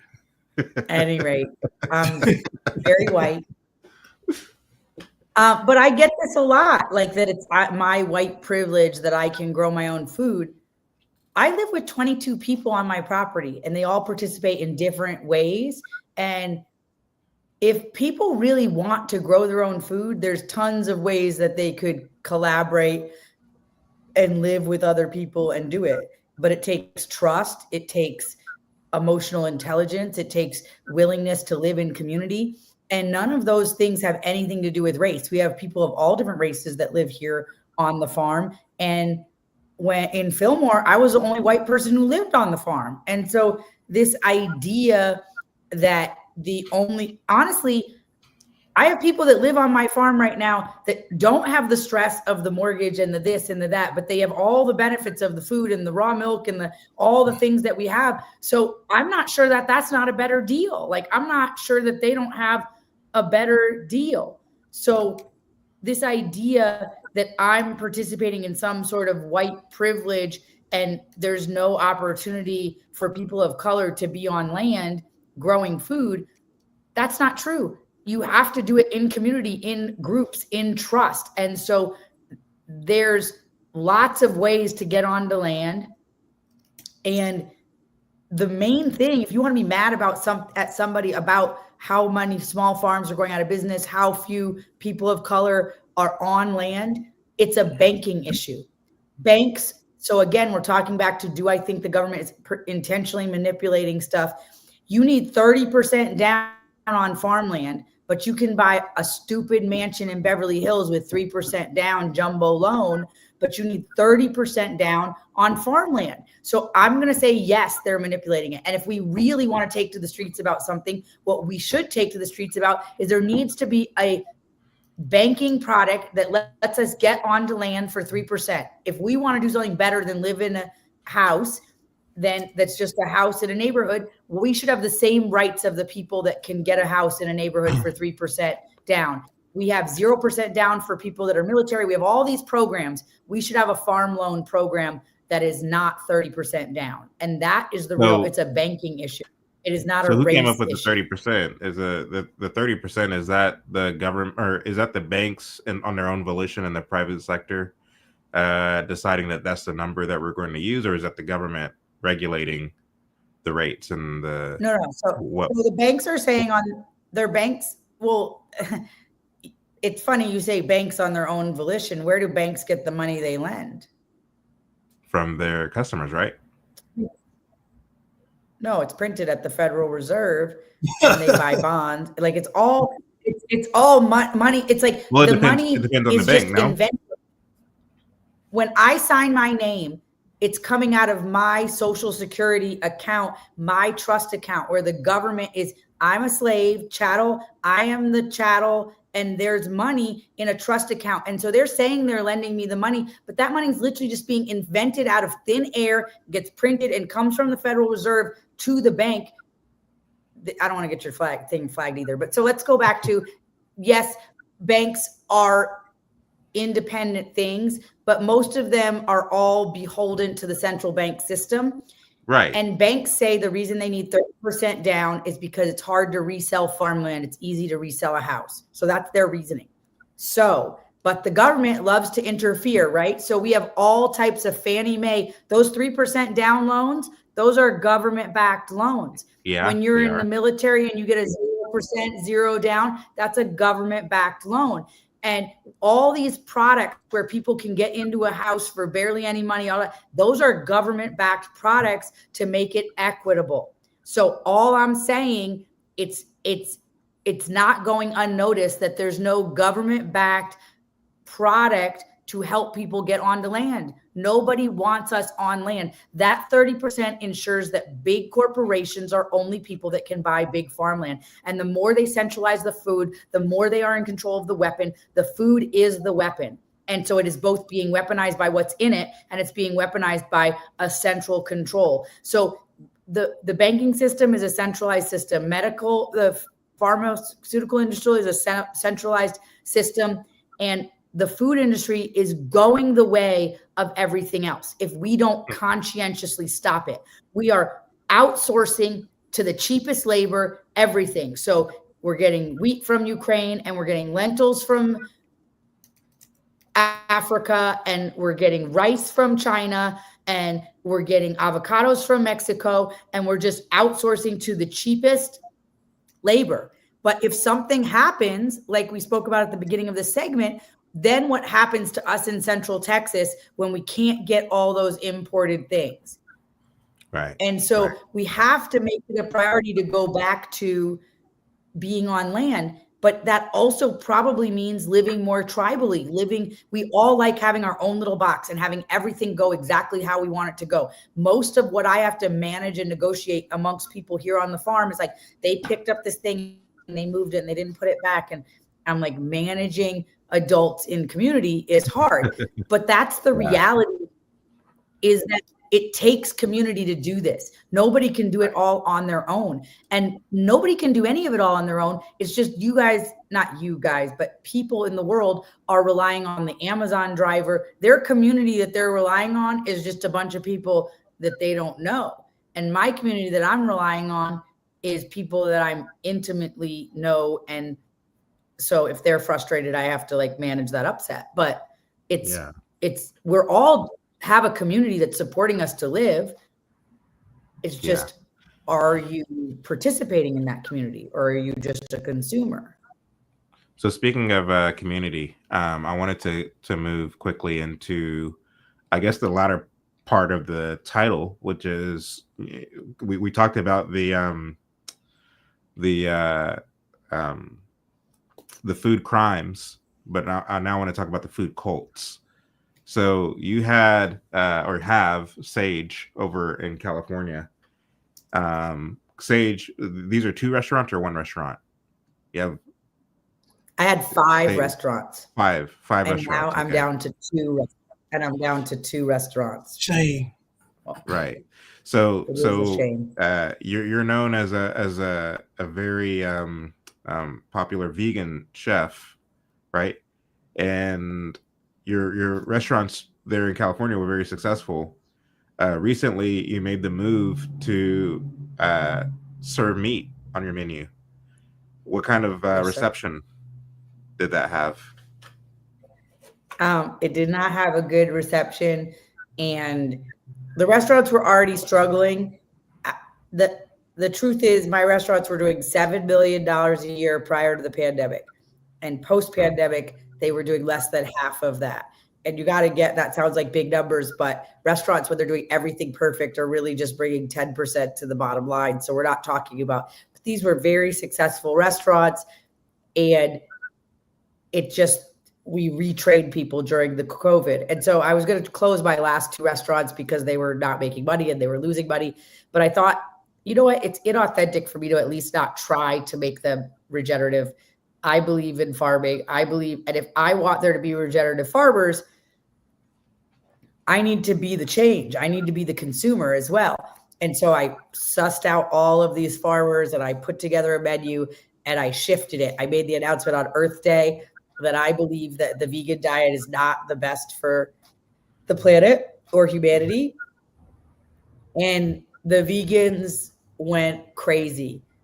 They protested. They threw blood on my restaurant. They got Yelp to take down all my Yelp reviews, 4,000 5-star Yelp reviews. They made it say on Yelp and Google and Apple Maps that I was permanently closed, because all of that is crowdsourced information. So if 100 people post permanently closed, permanently closed, permanently closed, they can change.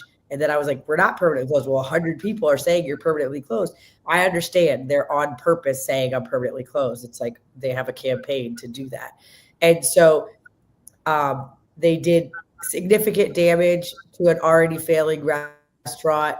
And unfortunately, the will of the people, like you talked about, to even have something better like what I'm offering with tallow fries and no seed oils and no chemicals and all American, regenerative, local, and all sourdough bread and no chemicals, no food stabilizers, nothing. There's not will in the community to really care about it. It's crazy to me. I would have thought in Los Angeles there'd be all these mamas loving to go to get a long fermented sourdough pizza for their kids with no Roundup in it, with regenerative flour and A2 raw cheese, yada, yada. But honestly, it hasn't been that way. So the regenerative cult has maybe not formed yet, but the vegan cult is powerful. And they've not given up on me. Like, I just recently had to block 2 more people that are just like, I mean, just cannot stop attacking me for, so it's been 7 months now. And they just want to text. Go ahead. Yeah. So before it got to this point, when you were still in their good graces, when sage was considered a staple there in California, a go-to for vegans of all stripes and shades. And here at the top, you had Mollie Engelhart, the chef who's giving us this food that we like.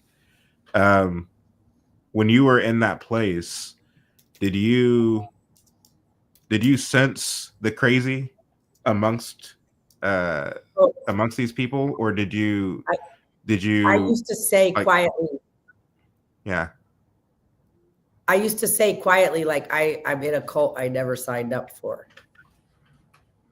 Because I always had honey in my restaurant and people would come in screaming at me about the honey. And I'd be like, so explain it to me. 100% of our food or 90% of our food is pollinated by bees. How do you want beekeepers to make a living so that your food can be pollinated? Tell me, and I'll take honey off my menu. And they say, well, people should just volunteer to take care of bees. I said, okay, are you going to start a company? I'll donate something. Are you starting a volunteer bee company so that we can have pollinators? Well, no, but somebody should. And I'd say, okay, well, until then, I'm going to support beekeepers pollinating 100, like all of the whole vegan diet, except for mushrooms and corn, is pollinated by bees. And so this idea that they were angry that I had honey, and they were angry that we're taking honey from the bees. And I'm like, okay, but who's going to take care of the bees? Who's going to help pollinate our crops? What is your plan for pollination? And they never, oh, well, there could be wild pollinators. They never had a plan. And so I knew the crazy when, and there's a website called Holy Cow, and they would never give me the symbol for vegan because we had honey at the restaurant. And, you know, and it was always a big thing. Like people would call like, don't you know that honey's not vegan? I'd say, I do know that honey's not vegan. And I still have it because I feel that we would be crazy to not support beekeepers as people who eat all plants that need bees to be pollinating them. But people don't understand anything. Like this, like I said about nature and being close to nature, and what people don't even understand the simplest thing. They just think if I don't eat meat on my plate, that I'm saving harm from animals. But it doesn't work that way because all of those vegetables were fertilized by bone meal, blood meal, feather meal, cow poop, chicken poop out of the consolidated feedlot system. The crazy thing about organic produce is that the fertilizer is not organic. It's poop coming out of the conventional system, or blood or bones coming out of the conventional system. Yeah. Did you have any questions on that line, Blanche? I got some more, but I wanted to Well, I just had somebody ask, do you ship your produce out? You could go to our website, not necessarily produce, but we have meat and products from the farm, popcorn and other stuff. But some produce we could probably ship, but a lot of it would go bad, like kale and stuff like that. But yeah, on our website, there's a farm store. Gotcha. Well, yeah, I mean, I just can't imagine. I mean, I don't do anything as important as you do in terms of, you know, educating people on the importance of food and running a whole farm and ranch,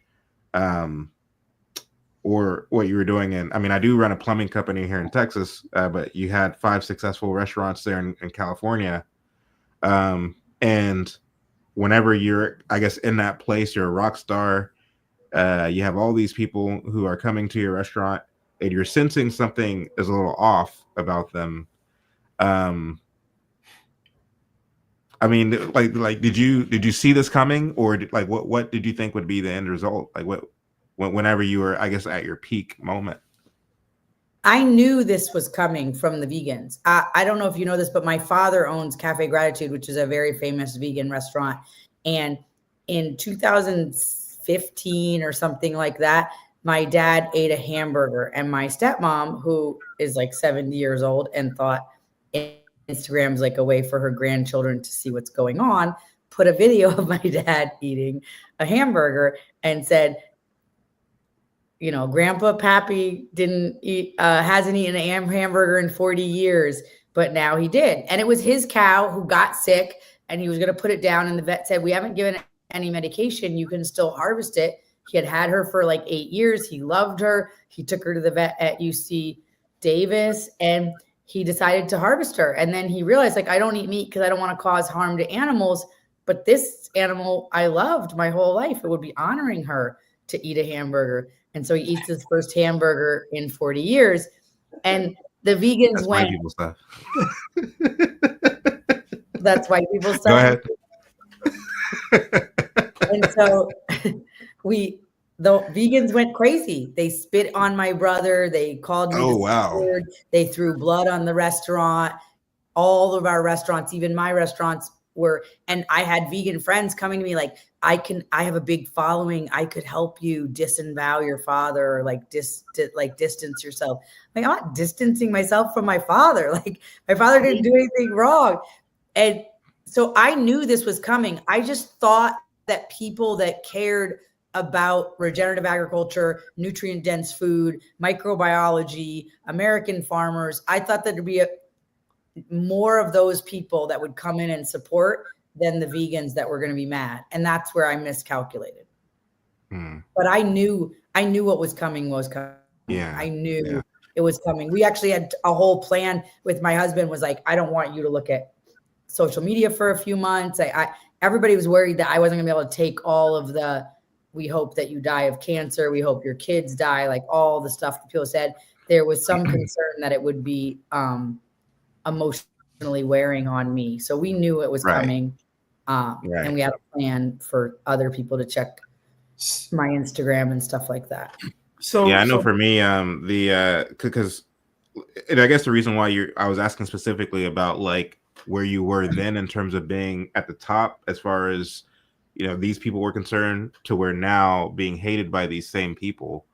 I know for me and us on Cutting Through the Culture, this Sunday night show that we do, I'm very aware of the fact that when you're talking about politics and you're talking about left versus right, Republican versus Democrat, it's very easy to kind of get caught up in a cult. And because you're the voice, because people are watching you every Sunday, you can be misconstrued as some kind of leader or some kind of, you know, activist or whatever the case may be. But I think myself and the others, we're constantly telling people, I'm no activist. I'm not your so-called leader. I'm just speaking the truth, you know, as I see it. And not only that, the Republican Party doesn't have all the answers. The Republican Party is not going to save the country. The conservative movement isn't going to even save the country. It's about you taking responsibility for your own life and for your own affairs. And I think we bring it back to that over and over and over again, rather than kind of basking in the false glory from people who might be well-intentioned in the praises that they're lavishing and all this. But look, you know, at the end of the day, I guess what I try to tell people is, you know, really, I'm trying to just empower people to break from the matrix, you know, to break from the chains and to believe that as a citizen of these United States, I don't have to ask permission to be free. That's I guess where I'm coming from, because, and I'm not saying that that's what you were doing, like you were just basking in all this glory, because from what I know of you, having met you and having, you know, ridden in a mule with you on your farm, you seem to be a very straightforward person, telling it like it is, calling it how you see it, rather than kind of just going along to get along. Or, you know, you seem to me, I mean, even what you just said about the honey thing, when people complaining about the honey, well, I mean, what you said and the way that you broke that down and the need to support beekeepers, that made a lot of sense. Like that's just logical. And so if that's the kind of person that you've been throughout the whole time, then I guess the question can really be flipped back on the vegan cult. Did they not see this coming? They probably did. They all say they did see it coming. They say that they saw it coming. But I would say I am very logical and straightforward, and I tell the truth. And this has happened to me more than one time. Most recently with not getting vaccinated right before this, and you know, everybody being so angry at me about that. And you know, I was never vaccinated as a child, so to me, it didn't seem like it was even a possibility that I was going to get vaccinated. And people got so angry. And then I was in the music industry, specifically in hip hop music. And I was, you know, had this recording studio, and I was young. I was kind of like this child prodigy. I was 22 years old and had this recording studio and knew everybody. And, you know, it's Thanksgiving dinner and the game is freestyling on my front porch, and all, you know, all this is happening. And it's like B2K is having, you know, all these different like R&B artists and then I lost my recording studio, and literally I remember the very next year, like nobody from the music industry stayed my friend except for two people. Like I will shout out that Jesse Powell and Focus are the producer Focus under Dr. Dre. Those are the only two people that stayed my friend when I lost everything, lost my nice house, lost my recording studio, and had to start over. And so I know that whatever praise people are giving you from the outside is only because they think that you're doing so great at this moment. And I also know that that can all be taken away. And I learned that with my recording studio at a very young age. And I went from being like everybody thinking oh my God, I can't believe you're so successful, so young, to like waiting tables and living 20 people in my house and then having to renting every single room and then to having to sell my house and live in an apartment and start all over. So I do know that people that are saying how amazing you are only feeling good about themselves in your presence at that moment. And that's what that praise really is. And it doesn't, I'm validating something in them and it doesn't have anything to do with me. And that's why I just really try to say that I'm always going to tell the truth and I'm always going to continue to be led and ask God what there is for me to do next. And that is really my desire. Amen. Amen. You're going to say something, Blanche? Well, I was just going to say, earlier we were talking about, you asked the question, why does it seem like the government is so bent on, I guess, for lack of a better word, poisoning us or keeping us unhealthy. If you think about it, what profit can be made from healthy people? Like, how are you going to make money from them? If a person was going to the gym, that's $30 a month. So, like, how would the pharmaceutical industry make money? How would the hospitals make money? How would they make? They couldn't make any money. So it's almost like we have to be at a certain health level for them to even be able to survive. You think about the fast food industry would disappear. Processed food industry would go down. Like, so many industries, so much money would be lost. So it's almost, if everybody's working together, then it makes sense for us to not be at optimal health. Think about the last time you went to the doctor. It's not like, if you're pretty much a healthy person, you're rarely going to the doctor because you're really going to self-diagnose and try to fix what's going on with you in a natural way. So the reason why they do it is because they want control. And the more unhealthy we are, the less we'll think critically. It just all ties in together. They say that your brain's in your gut. So just think about if your gut's all messed up. How does that affect your mind? If you physically can't do things, like, it's just, you have these people that are basically going to need you to survive, and that's what they really want. But I wanted to ask Mollie a question about, what do you think the ultimate goal is of vegans? Like, what is their end game?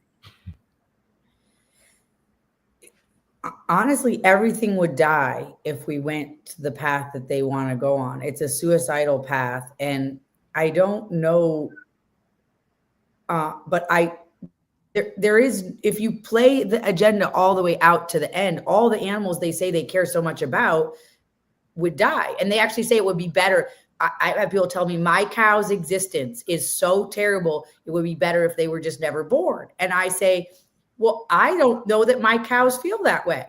I think my cows love their life and they're sitting and eating and chewing their cud and having babies and snuggling with their babies. And who am I to say that they should never exist? But if we just take out no more milk and no more beef, we're just gonna have some cows and no zoos. So where are the cows gonna be? Just all cows should just be gone from existence. But then when we start taking out all of the animals and all of the fertility that the animals add to the soil and everything like that, then the microbiology dies.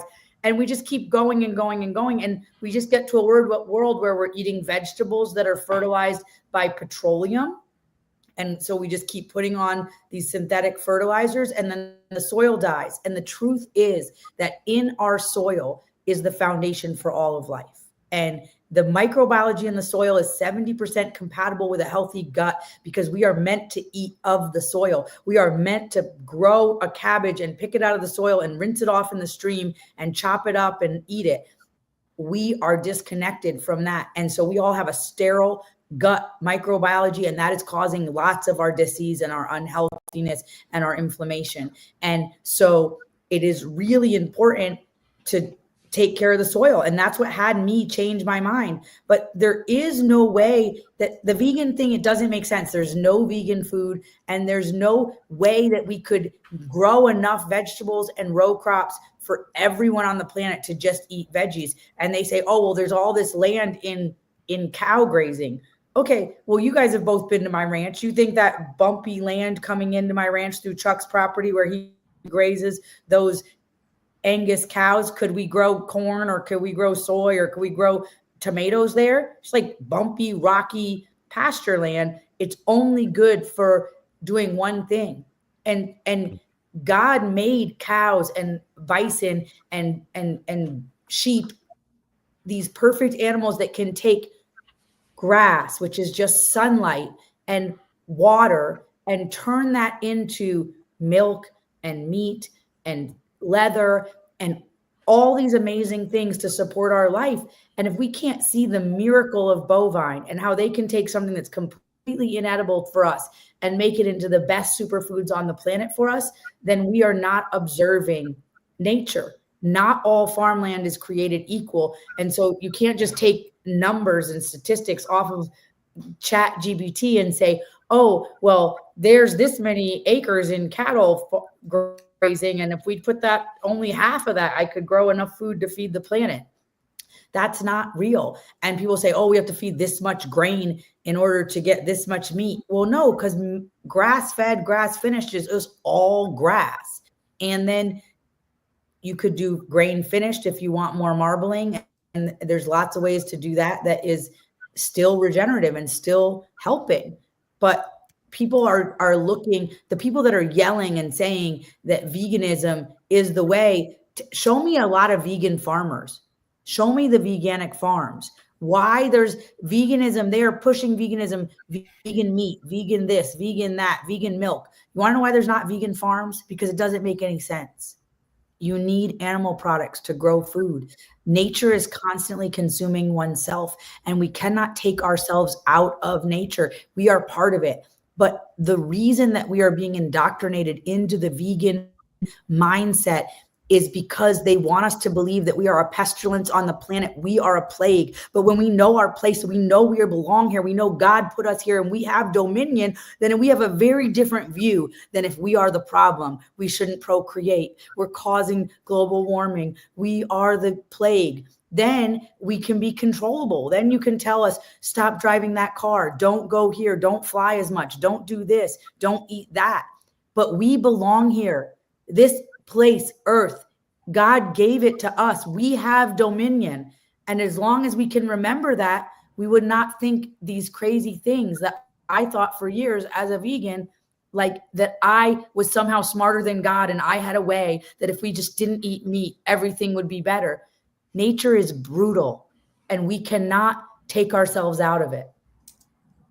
And I'm glad you said that, Mollie, because my thoughts,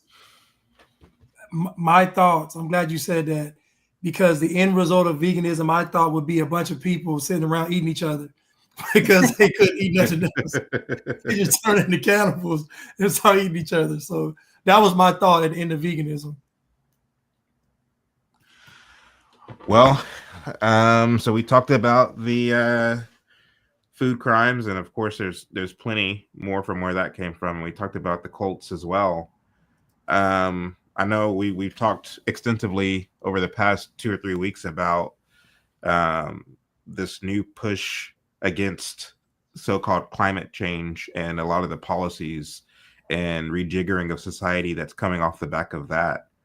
And that's a well-connected, multifaceted topic in itself, because it has to do with food, it has to do with immigration and migration, it has to do with government tampering with weather and controlling weather and creating weather events and calling it climate change. So that's a whole fiasco in itself.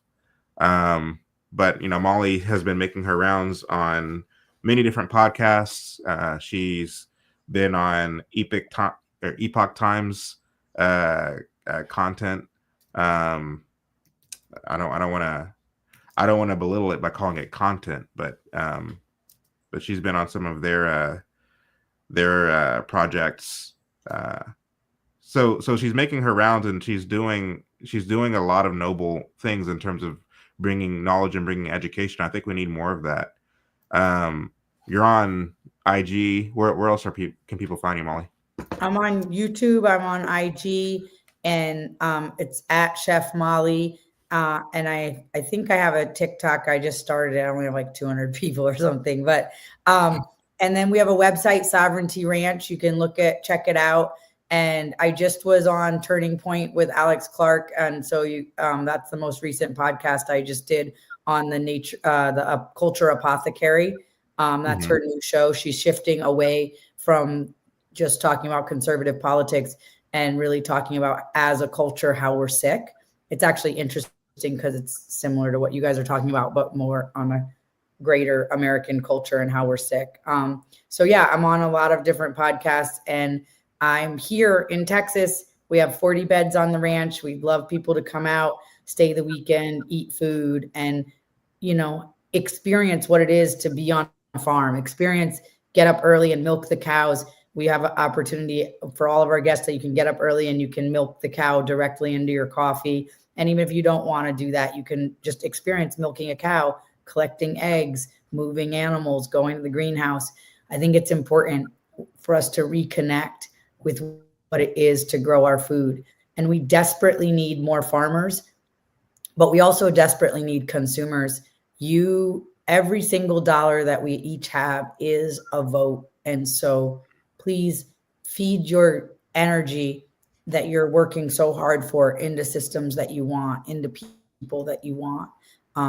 And Chad, you said what you're doing is, I think what you and Blanchard are doing is important. I think that victim consciousness is the worst affliction. And I know that you guys speak mostly about Black culture, but victim consciousness afflicts all cultures, and it tears us apart and makes us unable to do anything. And lots of bad things happen to lots of different people, but how we handle that is totally different. And I have had, in my past, like sexual assault and and I see other women that have had the same things, and they are just, the whole rest of their life is paralyzed. They are a victim to that thing. And I had a bad thing that happened to me, and I moved on from it, and I don't bring it into my everyday life. And I think that you guys are always having people shift their attention away from victim consciousness. And I think that's some of the most important work that's necessary on the planet right now. So I'm just so grateful to both of you for the work that you've been doing, and been following you both for a long time, and got to meet you all in real life and be friends with you in real life. And I'm grateful for the work you're doing publicly and your friendship privately. I'm super grateful. Yeah, same here. The feeling is definitely mutual. I wanted to do a event at your ranch back in September, but it was just not enough time to try to pull something together. So maybe we can do something next year and just try to plan more in advance. Let's see here. I wanted to read, unless you got something bunch, I wanted to read these supers. Hold on, I just want to spell your name right. Engelhart, is it? Yeah, I mean, mods, if y'all haven't already, I can't really see, but if you haven't already, please put Mollie's website in the comment section, and I'll try to pin it. Because they want your full name. Engelhart, ENGELHART.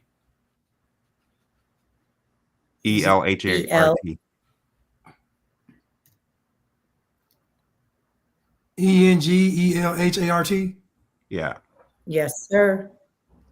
That's what I said, isn't it? I don't know. I just was trying to type. Probably did say it. ABC 1 2 Do y'all know that Blanche is responsible for me being in Texas, and he didn't even move here? He said he was moving here, and but he convinced me to. Blanche convinced me to move to Texas. He was like, "This is all cute, what you got going here, this whole farm and all this food in California. It's awesome." And he goes, "But you're in California." He goes, "When the shit hits the fan, you're gonna look to the left and look to the right, and there's nobody gonna fight." And then he goes, "The white redneck is the last great hope for America." I was like, "This dude is crazy, talking shit at my kitchen counter here." And I gave him some orange juice he never had, like fresh squeezed orange juice right off the tree. He was like, "Can I get another glass of that orange juice?"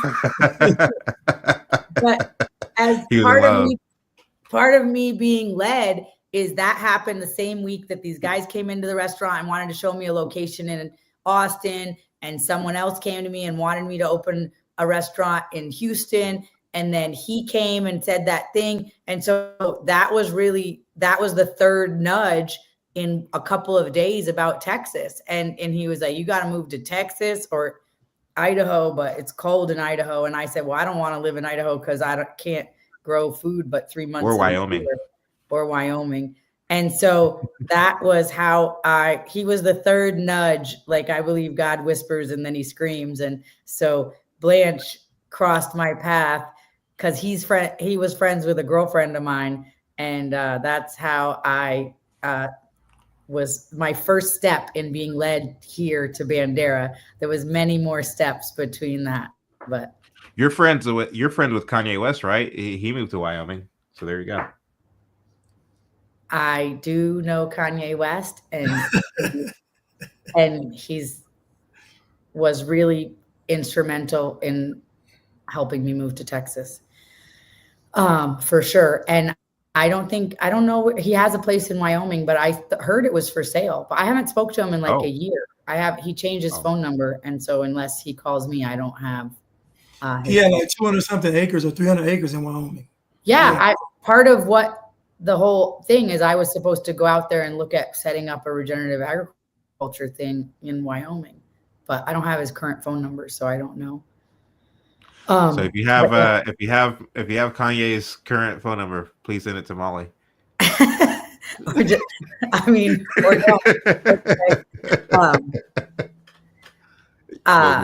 In the chat.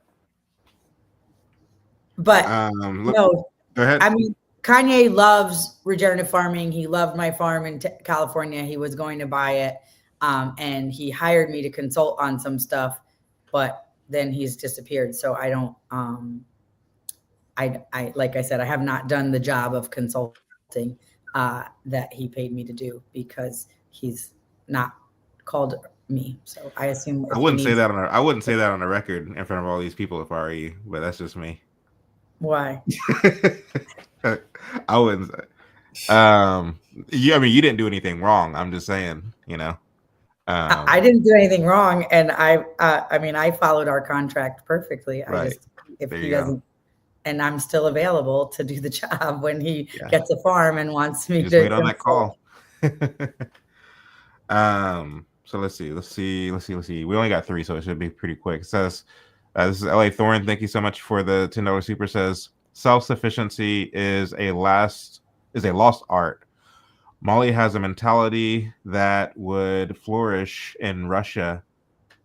Why can't I read against this blue background? I know it's yellow on y'all's end, but it's black. It's very black thin font against a very bright blue background on my end, and I can hardly read it. So bear with me. I can read. It's just the color scheme going on here. Self-sufficiency is a lost art. Mollie has the mentality that would flourish in Russia with its self-sufficient mentality. The educational system has robbed us of this needed skill. Keep up the good work. And that's what I was going to say too. Like when I was in Bandera on Mollie's ranch, I mean, you have all this, you have everything. You have the chickens, you have the hogs, you have the crops growing, you have the greenhouses, you have just a lot going on over there. And in the midst of all of it, you have these kids that are running around, and they're homeschooled kids, and they have a front row seat to watching mom and dad work day after day after day on a farm. That's an education that obviously most people don't have.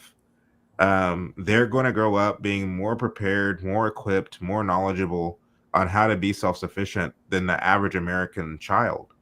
And, my kids are homeschooled as well. We don't live on a farm, but part of me was a little bit envious of that. But then too, I don't have to be envious because some of the things that Mollie's doing on her big ranch there in Bandera, I can do in small ways on my 1.5 acre property here in Dallas.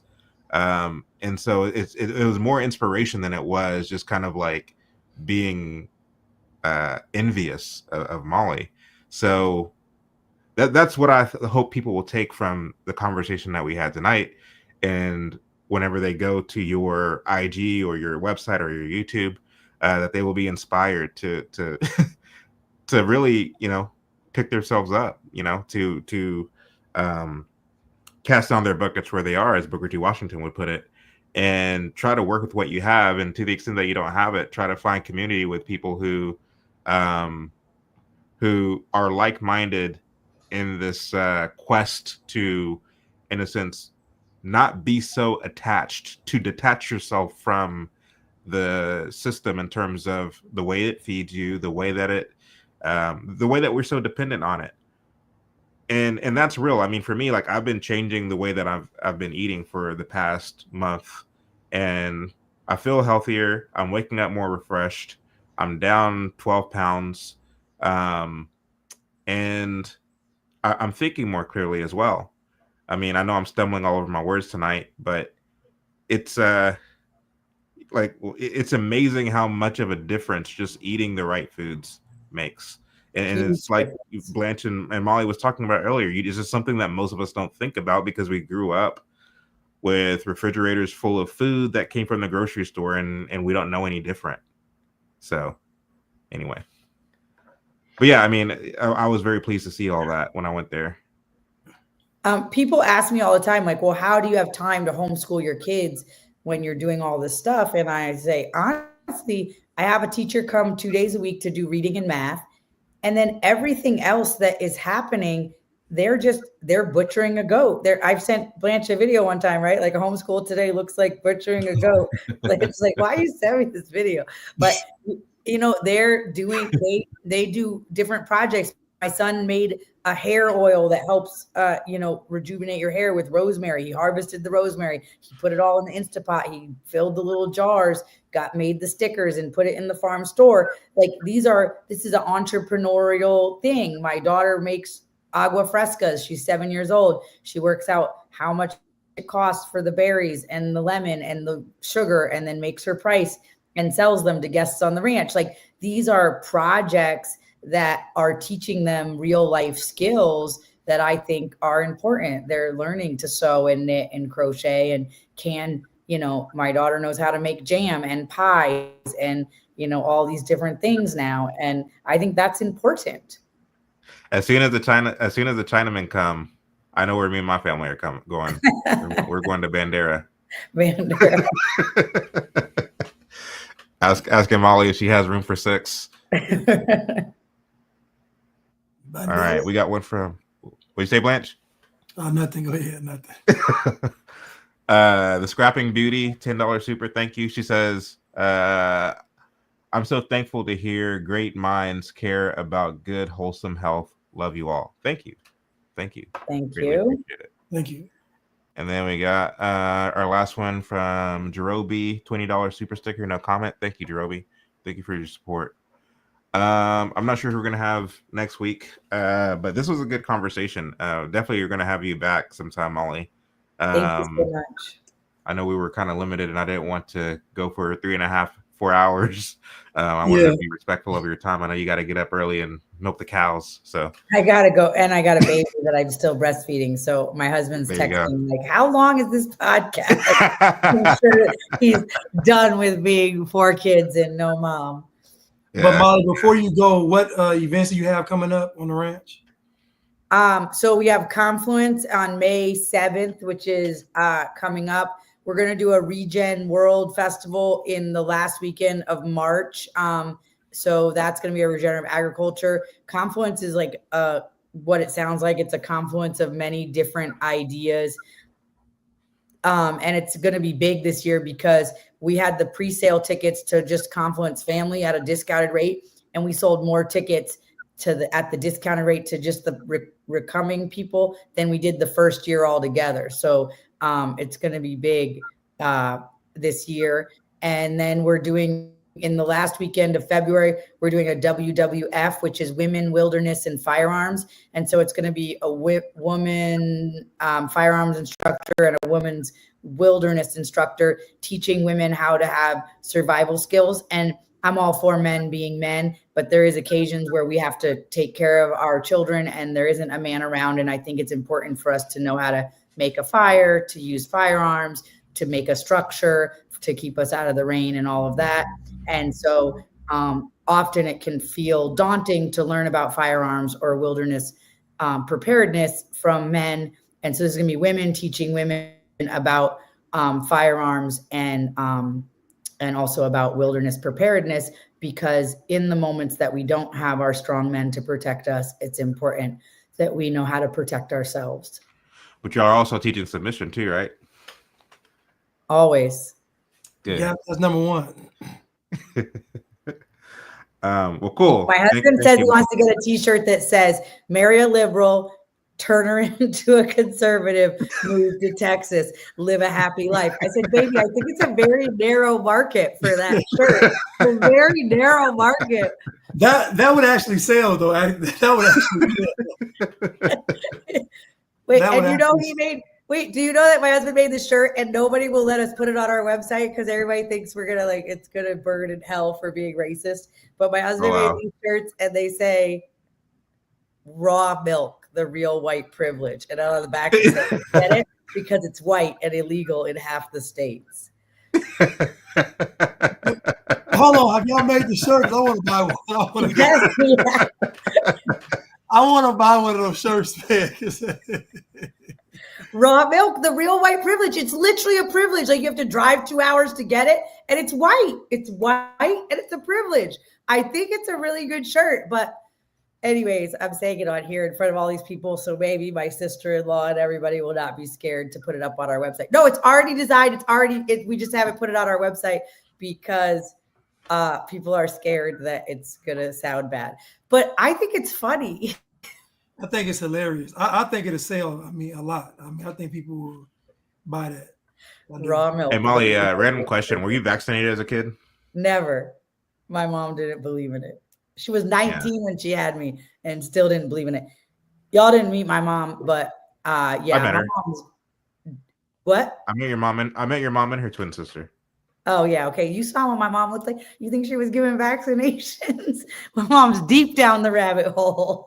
Was she a hippie, or was she just what was her thing? My mom is a shaman of ayahuasca. So she has a church. I'm sure that people on here are going to say it's not a church, it's paganism. And I agree, it is paganism. My mom is like a hippie. She's very spiritual. She has a very deep connection to God, but she was raised Catholic and kind of resists the church. And she went to South America and studied with the Daime people, which is a Christian church that uses ayahuasca to connect to God. And she's like definitely a hippie, but we grew all of our own food. My mom's twin sister worked at the Natural Food Co-op. I never had soda. I didn't have sugar, no TV. I never have eaten meat still to this day in my whole life. I've never eaten meat. And my mom, we grew all of our food, and my mom worked we were so poor that and we didn't have a lot of food. My mom worked at the bakery, and then she would bring home all the buggy flour and sift out the bugs. And so she could have organic flour for us and then make pancakes or whatever out of it. She'd put it in the freezer so the bugs would die, and then she would sift them out. And then the rest of the flour was fine. So look at Blanche's face. He cannot. But my mom was always really committed to us having no chemicals in our food from the very beginning. And yes, she was a hippie, and somebody said that's a very California story, but you didn't grow up in California. You grew up in New York. In New York, yeah. Ithaca, New York. Ithaca is going to be the first place to go. It was voted like the most conscientious or whatever city in the United States. They've outlawed gas stoves. Like they're going to outlaw gas. It's like Ithaca is worse than California. Everyone there has Trump derangement syndrome, like 100%. I feel like some of our friends are not coming to my sister-in-law's birthday party because my brother put it on Instagram that he voted for Trump, and they literally can't be with it. Ain't nobody showing up. You get that. Yeah. The whole city has Trump derangement syndrome. So your kids aren't vaccinated either, huh? Never. No vaccines. Yeah. Now, my kids. My kids. I was gonna say my kids aren't vaccinated either. They're not. I got 4 kids, 4, 6, 9, and 11, but I was vaccinated as a kid. I went to public schools growing up, and you had to show proof of being vaccinated before you can be enrolled, and for the following school year. So it kind of goes back to what we were talking about earlier, where it's like the government has like this intrinsic kind of like vested interest in getting as many people on its drugs, and I don't know. It's very fascinating. It's very fascinating. If you go too deep down the rabbit hole in a single stream, that stream will be bombed and you'll lose your monetization and you won't be invited back to stream the following week because your channel will be down. So, but I mean, when you think about it, like everything as from the food to the vaccines to the pharmaceutical drugs to like everything, the education, like everything.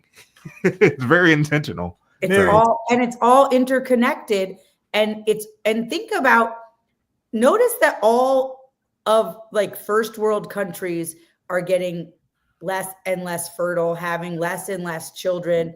Do you think that that's an accident? And then of course Bill Gates is like sterilizing whole villages in Africa and everything like that. But if I go to Mexico, I have a whole half of a family that lives indigenous like style life in Mexico. Nobody's having a hard time having kids. My husband is one of 8. Nobody is unable to reproduce. You know what I mean? Like but I have a lot of infertility in my family, a lot of infertility in my friend group. And I think that the more we're integrating with all these chemicals, the more sterile that we're getting as a culture. We all know people that had to use assistance to get pregnant or cannot get pregnant, could not have children. It's happening everywhere.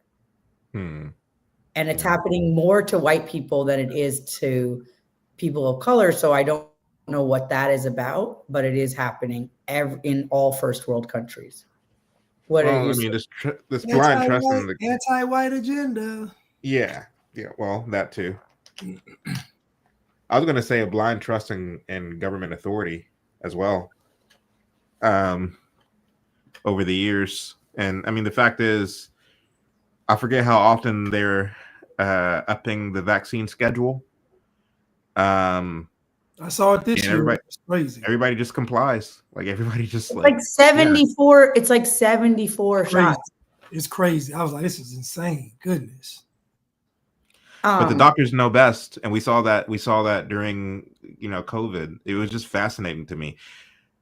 What 2020 taught me. 2020 was a very interesting year in my lifetime. It was probably the most interesting year, more interesting than September 11th, 2001.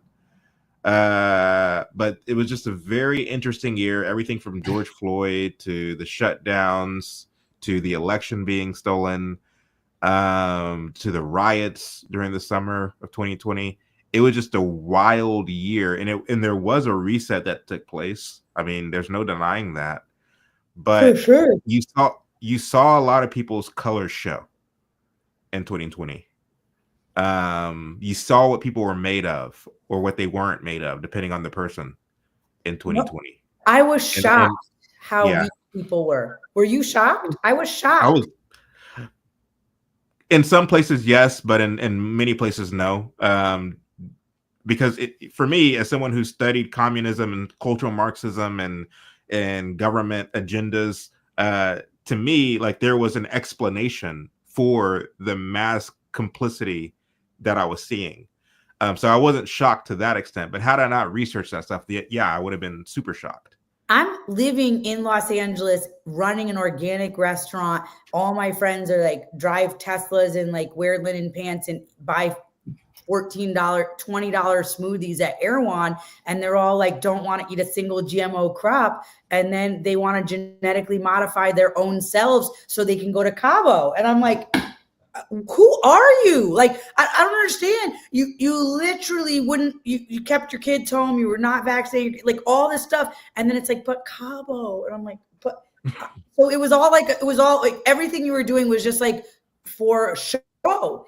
And you claim to care so much, and you're doing breath work and yoga and frog medicine, whatever that frog, like all the things to try to do. And then you're like, oh yeah, sure. I trust Pfizer totally. And so it was shocking. I was like, where are all my goddesses at? You're just like gone. And it was very, and mad at me. Like I had somehow changed, but I literally didn't change. I never was, I was the same as I was. I had 3 kids before the pandemic, and one like right at the first couple of days of the pandemic, and then one during the pandemic. So it's not like those ones had the jabs and then the other ones. I never jabbed anybody. I didn't jab myself. So it was so crazy to me that everybody just complied. And it was always like, but we're not going to be able to do anything. I mean, people did. I have concert tickets that I bought already. If I don't get the vaccine, I'm going to lose my job. Yes. They're going to lay me off. It's like you can almost understand, but concert tickets, a cruise. I don't understand the job part. Like, I don't even understand that. Like, really? You're going to, like, you know how many jobs are out there? Like, you know how many people, like, there's so many jobs. It's crazy. I mean, even as a plumber, like, what I would do to find guys who are just willing to work. You don't even have to know anything. You just have to be willing to learn and show up on time. I will hire you. The same is true of many of my colleagues and people who I know in all the different trade professions. You can find a job. Trust me. This whole notion that like my job, I don't want to lose my job. Therefore, I want to give the government my arm. But nobody wants to be a plumber. Nobody wants to be no, that's why I said other professions. Yeah, nobody wants it's not just plumbing. Yeah, but nobody wants to be a welder or a carpenter. People want to like scroll on Instagram and be an influencer or whatever. They don't want to do the hard thing. Anyway, go ahead. So 2020 taught you so much. I interrupted with my Tesla bitches. No, that was what I had to say. Unless Blanche was saying so. Yeah, I just thought it was crazy that just a month before everything shut down, I remember there was an argument on Facebook about Dr. Sebi. Somebody posted that Dr. Sebi was fake, and everybody just was going crazy at this person, just like, Dr. Sebi, this, here, this, and it's natural, and you got to do this. And then the next month, oh my goodness, like we got to shut everything down. Oh my goodness, we're going to get sick. Vitamin C doesn't work. Vitamin D doesn't. Like, I never forget the first post this girl posted, and she said, I put a post up and I said, listen, y'all, all you got to do is you take some vitamin C, vitamin D, get some rest, you'll be good. So many folks came on my page talking about vitamin C doesn't work. I said, what? I said, vitamin C, since we've been, vitamin C doesn't work. And I was like, so that was the start of just insanity. And from then on, it was a roller coaster ride. But I think but it starts with that, but then it goes to, I mean, I just saw, a thing like that, like people think men can breastfeed. And so we have to call it chest feeding. Like literally, I don't care what you want to call yourself, but I don't need to call it chest feeding because you're going to be offended. Like, and this is how we got to that is through the COVID. How we got to that is that the groupthink got so crazy that you can't offend anybody. You can't say anybody. It's like so silly that my 7-year-old will tell you like, oh, when the bull's in the pasture and the cows jump on each other, a baby comes. But when the girls jump on each other, no baby comes. Okay. So my 7-year-old can explain it to you because she's connected to nature. So you can't lie to her. And she'll even say, because now the TV, everything, she was like, I was watching this show and a girl had 2 dads. How does that work? And I was like, no, there's a mom, and I explained about someone in real life that she knows. And I say, so-and-so, how they have a boyfriend. And she's like, yeah. And I was like, if they want to have a baby, they will still need a girl to carry that baby. And then she's like, oh, okay. So boys can't have a baby. No. Okay. I was wondering because that's what it said on the cartoon. And it's like, that's crazy. The 7-year-old can see it and distinguish it. The grown-ups should be able to see it too.